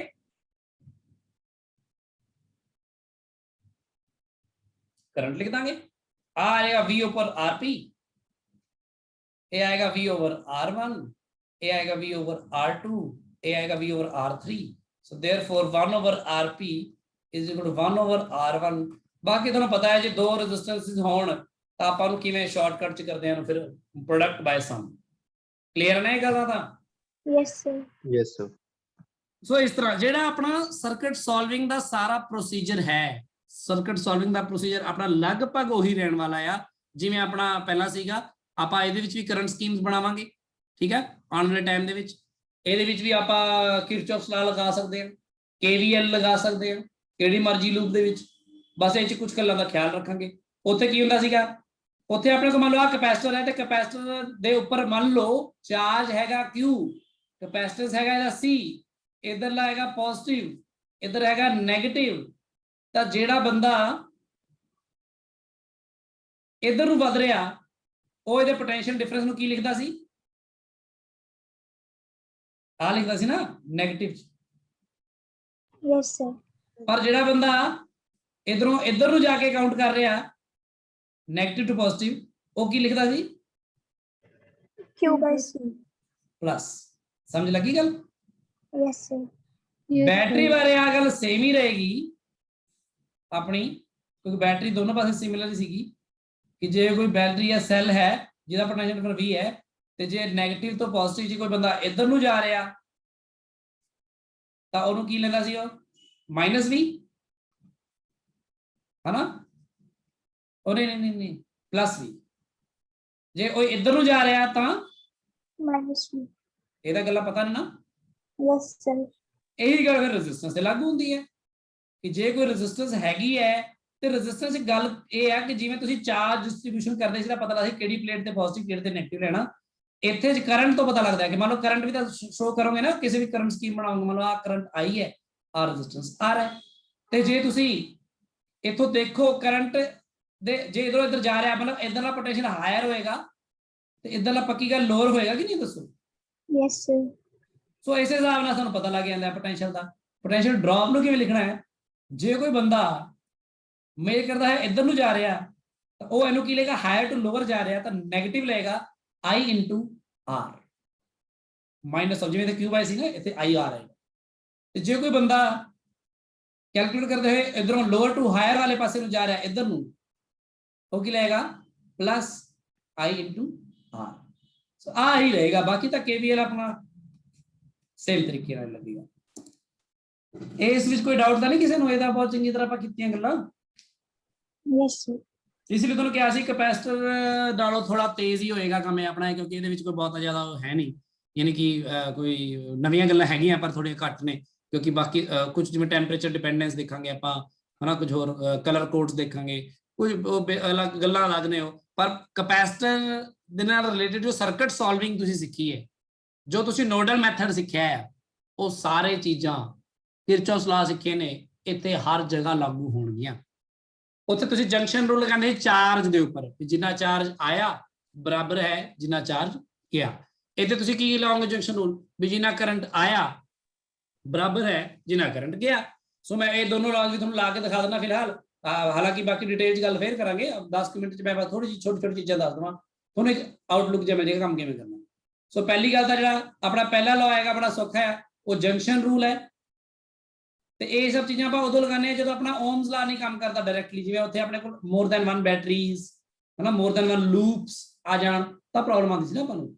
ਤੇ ਇੱਥੇ ਜੰਕਸ਼ਨ ਰੂਲ ਕੀ ਹੈ ਕਿ ਵੀ ਇੱਕ ਆ ਜੰਕਸ਼ਨ ਹੈ, ਤੇ ਜੰਕਸ਼ਨ ਰੂਲ ਤੇ ਆ ਮੰਨ ਲਓ ਤਾਰਾਂ ਨੇ ਮੰਨ ਲਓ ਬਹੁਤ ਸਾਰੀਆਂ ਇਸ ਤਰ੍ਹਾਂ, ਤੇ ਕਿਸੇ ਤਾਰ ਚੋਂ ਕਰੰਟ ਆ ਰਿਹਾ I1, ਕਿਸੇ ਚੋਂ ਜਾ ਰਿਹਾ I2, ਤੇ ਕਿਸੇ ਚੋਂ ਫਿਰ ਆ ਰਿਹਾ I3, ਫਿਰ ਜਾ ਰਿਹਾ I4, ਤੇ ਆ ਰਿਹਾ I5। ਤਾਂ ਤੁਸੀਂ ਕੀ ਲਿਖਦੇ ਹੋ ਵੀ ਜੰਕਸ਼ਨ ਤੇ ਜਿੰਨੇ ਕਰੰਟ ਆ ਰਹੇ ਨੇ ਬਰਾਬਰ ਹੋਣਗੇ ਜਿੰਨੇ ਕਰੰਟ ਜਾ ਰਹੇ ਨੇ। ਇਹਨੂੰ ਆਪਾਂ ਐ ਬੋਲ ਦਿੰਦੇ ਆ ਬਸ, ਠੀਕ ਹੈ ਗੱਲ। Yes, ਦੂਸਰਾ sir. ਜਿਹੜਾ ਹੈਗਾ ਉਹਨੂੰ ਕਹਿੰਦੇ ਲੂਪ ਰੂਲ। ਲੂਪ ਰੂਲ ਜਿਹੜਾ ਲੂਪ ਤੇ ਅਪਲਾਈ ਕਰਦੇ ਕੇਵਲ ਕਿਵੇਂ ਅਪਲਾਈ ਕਰਦੇ ਆ, ਉਹਦੇ ਲਈ ਬਹੁਤ ਸਿੰਪਲ ਜਿਹਾ ਇੱਕ ਮੈਥਡ ਸਿਖਾ ਦਿੰਦਾ ਤੁਹਾਨੂੰ ਮੈਂ, ਯਾਨੀ ਇੱਕ ਐਗਜ਼ਾਮਪਲ ਦੇ ਦਿੰਦਾ, ਸੌਰੀ। ਕਿਵੇਂ ਕਰਾਂਗੇ ਆਪਾਂ, ਮੰਨ ਲਓ ਆ ਇੱਕ ਮੰਨ ਲਓ ਬੈਟਰੀ ਹੈ, ਐਗਜ਼ਾਮਪਲ ਲੈ ਲਓ। ਇਸ ਬੈਟਰੀ ਦਾ ਜਿਹੜਾ EMF ਹੈ ਮੰਨ ਲਓ ਉਹ V1 ਹੈ ਜਾਂ E1 ਕਹਿ ਲਓ, ਚਲੋ। ਹਾਲਾਂਕਿ ਆਪਾਂ ਹਲੇ ਬੈਟਰੀ ਦੇ EMF ਬਾਰੇ ਵੀ ਗੱਲ ਕਰਨੀ ਹੈ, ਟਰਮੀਨਲ ਪੋਟੈਂਸ਼ੀਅਲ ਡਿਫਰੈਂਸ ਬਾਰੇ ਗੱਲ ਕਰਨੀ ਹੈ, ਇੰਟਰਨਲ ਰੈਜ਼ਿਸਟੈਂਸ ਬਾਰੇ ਗੱਲ ਕਰਨੀ ਹੈ, ਸੈਲਸ ਦੇ ਸੀਰੀਜ਼ ਪੈਰਲਲ ਬਾਰੇ ਗੱਲ ਕਰਨੀ ਹੈ। ਮੈਂ ਸਿਰਫ ਤੁਹਾਨੂੰ ਹਲੇ ਉਹ ਗੱਲਾਂ ਦੱਸ ਰਿਹਾ ਜਿਹੜੀ ਗੱਲਾਂ ਪਿਛਲੇ ਨਾਲ ਰਿਲੇਟਡ ਹੀ ਨੇ, ਜਿਹੜੀਆਂ ਬਹੁਤ ਈਜ਼ੀਲੀ ਹੋ ਸਕਦੀਆਂ। ਹੁਣ ਦੇਖੋ ਬੈਟਰੀ ਇੱਥੇ ਐ ਲਈ, ਇੱਥੇ ਐ ਨਹੀਂ ਲਾ ਸਕਦਾ ਨਾ ਕੋਈ ਬੰਦਾ, ਪੁੱਠੀ ਲਾ ਦੇਵੇ, ਲਓ ਐ ਲੱਗ ਗਈ, ਕੁਝ ਵੀ ਹੋ ਸਕਦਾ ਨਾ ਇਹ 'ਚ ਤਾਂ, ਕਿਉਂਕਿ KVL ਲਗਾ ਹੀ ਲਵਾਂਗੇ ਆਪਾਂ ਟੈਨਸ਼ਨ ਲੈਣੀ ਨਹੀਂ। ਇਹਦੇ ਵਿੱਚ ਮੰਨ ਲਓ ਇੱਥੇ ਆਪਣਾ ਇੱਕ ਆਪਾਂ ਰੈਜ਼ਿਸਟੈਂਸ ਲਾਤੀ, ਇੱਥੇ ਆਹ ਜਿਹੜੀ ਰੈਜ਼ਿਸਟੈਂਸ ਹੈ ਇਹਦਾ ਨਾਮ ਰੱਖ ਦਿਓ R1, ਇਹ ਰੈਜ਼ਿਸਟੈਂਸ ਦਾ ਨਾਮ ਰੱਖ ਦਿਓ R2, ਇਹ ਰੈਜ਼ਿਸਟੈਂਸ ਦਾ ਨਾਮ ਰੱਖ ਦਿਓ R3। ਹੁਣ ਇਹਦਾ ਵੋਲਟੇਜ ਹੈਗਾ ਮੰਨ ਲਓ E2। ਤੁਸੀਂ ਕੀ ਕਰੋ, ਆਪਣੇ ਵੱਲੋਂ ਕੋਈ ਵੀ ਕਰੰਟ ਸਕੀਮ ਬਣਾ ਲਓ, ਕਿਉਂਕਿ ਮੈਨੂੰ ਕਿਹੜਾ ਪਤਾ ਹੈ ਕਿੰਨੀ ਬੈਟਰੀ ਕਿਹੜੀ ਸਟਰੋਂਗ ਹੈ ਕਿਹੜੀ ਵੀਕ ਹੈ, ਆਪ ਦੇ ਵੱਲੋਂ ਹੀ ਕਰ ਲਓ ਕੰਮ। ਆਪਣੇ ਵੱਲੋਂ ਇਹ 'ਚ I ਕਰੰਟ ਕੱਢ ਲਓ, ਇਹਨੂੰ I1 ਕਹਿ ਦਿਓ। I1 ਕਰੰਟ ਮੰਨ ਲਓ ਇੱਥੋਂ ਇੱਥੇ ਤੱਕ ਆ ਗਿਆ, I1 ਦੇ ਵਿੱਚੋਂ ਇਧਰਲੇ ਪਾਸੇ ਨੂੰ ਕਰੰਟ ਭੇਜ ਦਿਓ I2, ਠੀਕ ਹੈ। ਆ ਨਾ ਸੋਚੋ ਕਿ ਨੈਗੇਟਿਵ 'ਚ ਭੇਜ ਰਹੇ ਆ ਜਾਂ ਪੋਜ਼ਿਟਿਵ ਭੇਜ ਰਹੇ ਆ, ਇਹ ਗੱਲਾਂ ਮੈਟਰ ਨਹੀਂ ਕਰਦੀ। ਇੱਥੇ ਤਾਂ ਬਾਈ ਚਾਂਸ ਫਿੱਟ ਵੀ ਹੋ ਗਿਆ, ਦੇਖੋ ਇੱਥੇ ਦੋਨੋਂ ਬੈਟਰੀਜ਼ ਦੇ ਵਿੱਚ ਇੱਥੋਂ ਕਰੰਟ ਦੇਖੋ, ਇੱਥੋਂ I2 ਨਿਕਲੇਗਾ ਨਾ, ਪੋਜ਼ਿਟਿਵ ਤੇ ਨਿਕਲੇਗਾ, ਨੈਗੇਟਿਵ ਤੇ ਆ ਰਿਹਾ, ਇੱਥੇ ਪੋਜ਼ਿਟਿਵ ਨਹੀਂ ਨੈਗੇਟਿਵ ਤੇ, ਬੜਾ ਸਿੱਧਾ ਹੋ ਗਿਆ ਤਾਂ ਕੰਮ। ਤੇ ਇੱਥੋਂ ਕਿੰਨਾ ਮੈਂ ਸ਼ੋ ਕਰਾਂ, ਇੱਥੇ ਦੇਖੋ ਆ ਲਿਖ ਦਵਾਂ I3 ਕਹਿਣ ਦੀ ਬਜਾਏ, Yes, sir. ਇਸ ਤਰ੍ਹਾਂ ਆ ਜਾਏਗਾ, ਇਸ ਤਰ੍ਹਾਂ ਆ ਜਾਏਗਾ। ਇੱਥੋਂ ਦੱਸੋ ਇੱਥੇ ਜਾ ਕੇ ਕੀ ਹੋਏਗਾ, ਫਿਰ ਆਪ ਹੀ ਦੱਸੋ। ਇੱਥੋਂ ਆਏਗਾ I2, ਕਿਉਂਕਿ ਉਹ ਆ ਰਿਹਾ ਸੀ ਨਾ ਇਧਰੋਂ, ਪਹਿਲਾਂ ਉਹਨੂੰ ਆਣ ਦਿਓ। ਇਥੋਂ I1 ਮਿਲ ਕੇ ਕਿੰਨੇ ਬਣੇ, ਪਹੁੰਚ ਗਿਆ। I1. ਸਮਝ ਲੱਗੀ ਸਾਰਿਆਂ ਨੂੰ ਗੱਲ? Yes, sir. Yes, sir. ਫਿਰ ਇੱਥੇ KVL ਕਿਵੇਂ ਲੱਗੇਗਾ, ਜਿਵੇਂ ਮੰਨ ਲਓ ਇਹਦਾ ਨਾਮ ਤੁਸੀਂ A ਰੱਖ ਦਿਓ, ਇਹਦਾ ਨਾਮ B ਰੱਖ ਦਿਓ, ਇਹਦਾ ਨਾਮ C ਰੱਖ ਦਿਓ, ਇਹਦਾ ਨਾਮ D ਰੱਖ ਦਿਓ, ਇਹਦਾ ਨਾਮ E ਰੱਖ ਦਿਓ, ਇਹਦਾ ਨਾਮ F ਰੱਖ ਦਿਓ। ਜਿਹੜੀ ਮਰਜ਼ੀ ਲੂਪ ਦੇ ਵਿੱਚ ਤੁਸੀਂ ਹੁਣ ਲਗਾ ਸਕਦੇ ਹੋ, ਜਿਵੇਂ ਲੂਪ ਲਗਾ ਲਓ ਕੋਈ ਵੀ, ਮੰਨ ਲਓ A B C F A ਹੀ ਕਹਿ ਦਿੰਦੇ, ਮੰਨ ਲਓ ਸਭ ਤੋਂ ਉੱਪਰਲੀ ਲੂਪ ਤੇ ਲਗਾ ਦਿੰਦੇ। ਹੁਣ A ਤੋਂ B ਵਾਲੇ ਪਾਸੇ ਜਾ ਰਹੇ, ਦੇਖੋ ਆ ਹਾਇਰ ਆ ਲੋਅਰ ਹੈ, ਕਰੰਟ ਦੇ ਹਿਸਾਬ ਨਾਲ ਦੇਖੋ ਤਾਂ ਇਧਰਲਾ ਹਾਇਰ ਹੈ, ਇਧਰਲਾ ਲੋਅਰ ਹੈ, ਪਹਿਲੇ ਸੈੱਟ ਕਰ ਲਓ। ਆ ਹਾਇਰ ਹੈ, ਆ ਲੋਅਰ ਹੈ, ਹਨਾ, ਇਹਦਾ ਆ ਹਾਇਰ ਹੈ, ਆ ਲੋਅਰ ਹੈ, ਇਹਦਾ ਆ ਹਾਇਰ ਹੈ, ਆ ਲੋਅਰ ਹੈ। ਕਰੰਟ ਦੇ ਹਿਸਾਬ ਨਾਲ ਪਤਾ ਲੱਗ ਰਿਹਾ ਆਪਾਂ ਨੂੰ, ਨਿਕਲਿਆ ਹਾਇਰ ਪਹਿਲਾਂ ਆਇਆ, ਲੋਅਰ ਬਾਅਦ ਚ ਆਇਆ, -E1। ਸਿੰਪਲ ਜੀ ਗੱਲ ਹੈ। ਫਿਰ ਕਰੰਟ ਤੇ ਰੈਜ਼ਿਸਟੈਂਸ ਦਾ ਜਿਹੜਾ ਮਲਟੀਪਲੀਕੇਸ਼ਨ ਹੈ I1 * R1, ਹੁਣ ਲੋਅਰ ਟੂ ਹਾਇਰ ਜਾ ਰਹੇ ਹੋ ਤਾਂ ਪੋਜ਼ਿਟਿਵ ਆਏਗਾ। B ਤੋਂ C ਆਏ ਕੋਈ ਚੱਕਰ ਨਹੀਂ, C ਤੋਂ ਅੱਗੇ ਆ ਰਿਹਾ ਲੋਅਰ ਟੂ ਹਾਇਰ ਤੇ ਪੋਜ਼ਿਟਿਵ ਆਏਗਾ I2 R2। ਫਿਰ E ਦਾ ਹਾਇਰ ਪਹਿਲਾਂ ਆਇਆ -E2 = 0। ਸਮਝ ਲੱਗੀ ਗੱਲ? Yes, sir. ਹੁਣ ਜੇ ਤੁਹਾਨੂੰ E1 ਗਿਵਨ ਹੋਵੇ, E2 ਗਿਵਨ ਹੋਵੇ, ਰੈਜ਼ਿਸਟੈਂਸ ਪਤਾ ਹੋਣ ਤਾਂ I1 ਤੇ I2 ਚ ਰਿਲੇਸ਼ਨ ਮਿਲ ਗਿਆ ਨਾ, ਜਿਵੇਂ ਚਾਰजेस ਵਿੱਚ ਮਿਲਦਾ ਸੀ। ਠੀਕ ਹੈ, ਸਿਮਿਲਰਲੀ ਤੁਸੀਂ ਚਾਹੋ ਤਾਂ ਆ ਦੂਜੀ ਲੂਪ ਦੇ ਉੱਪਰ ਵੀ ਲਗਾ ਲਓ, ਇਦਾਂ ਹੀ ਇੱਕ ਹੋਰ ਇਕੁਏਸ਼ਨ ਮਿਲ ਜਾਏਗੀ, ਦੋਨਾਂ ਨੂੰ ਸੋਲਵ ਕਰ ਲਓ, I1 I2 ਮਿਲ ਜਾਣਗੇ। ਜੋ I1 I2 ਮਿਲ ਜਾਣਗੇ ਤਾਂ ਸਾਰੇ ਸਰਕਟ ਦੇ ਸਾਰੇ ਕਰੰਟਸ ਮਿਲ ਜਾਣਗੇ, I1 ਤੇ I2 ਨੂੰ ਸਬਟ੍ਰੈਕਟ ਕਰਕੇ ਆ ਵੀ ਆ ਜਾਏਗਾ। ਫਿਰ ਤੁਹਾਨੂੰ ਕੋਈ ਬੰਦਾ ਜੋ ਮਰਜ਼ੀ ਪੁੱਛ ਲਵੇ, ਕੋਈ ਪੁੱਛੇ ਇਹਦੇ ਕ੍ਰਾਸ ਪੋਟੈਂਸ਼ੀਅਲ ਡਿਫਰੈਂਸ ਕਿੰਨਾ ਹੈ, ਮੈਂ ਕਹਾਂ ਲਓ ਜੀ ਆਹ ਕਰੰਟ ਕਿੰਨਾ, ਆਹ ਰੈਜ਼ਿਸਟੈਂਸ, ਇਹਦੇ ਕ੍ਰਾਸ ਕਿੰਨਾ ਹੈ I2 R2, ਇਹਦੇ ਕ੍ਰਾਸ ਕਿੰਨਾ I1 R1।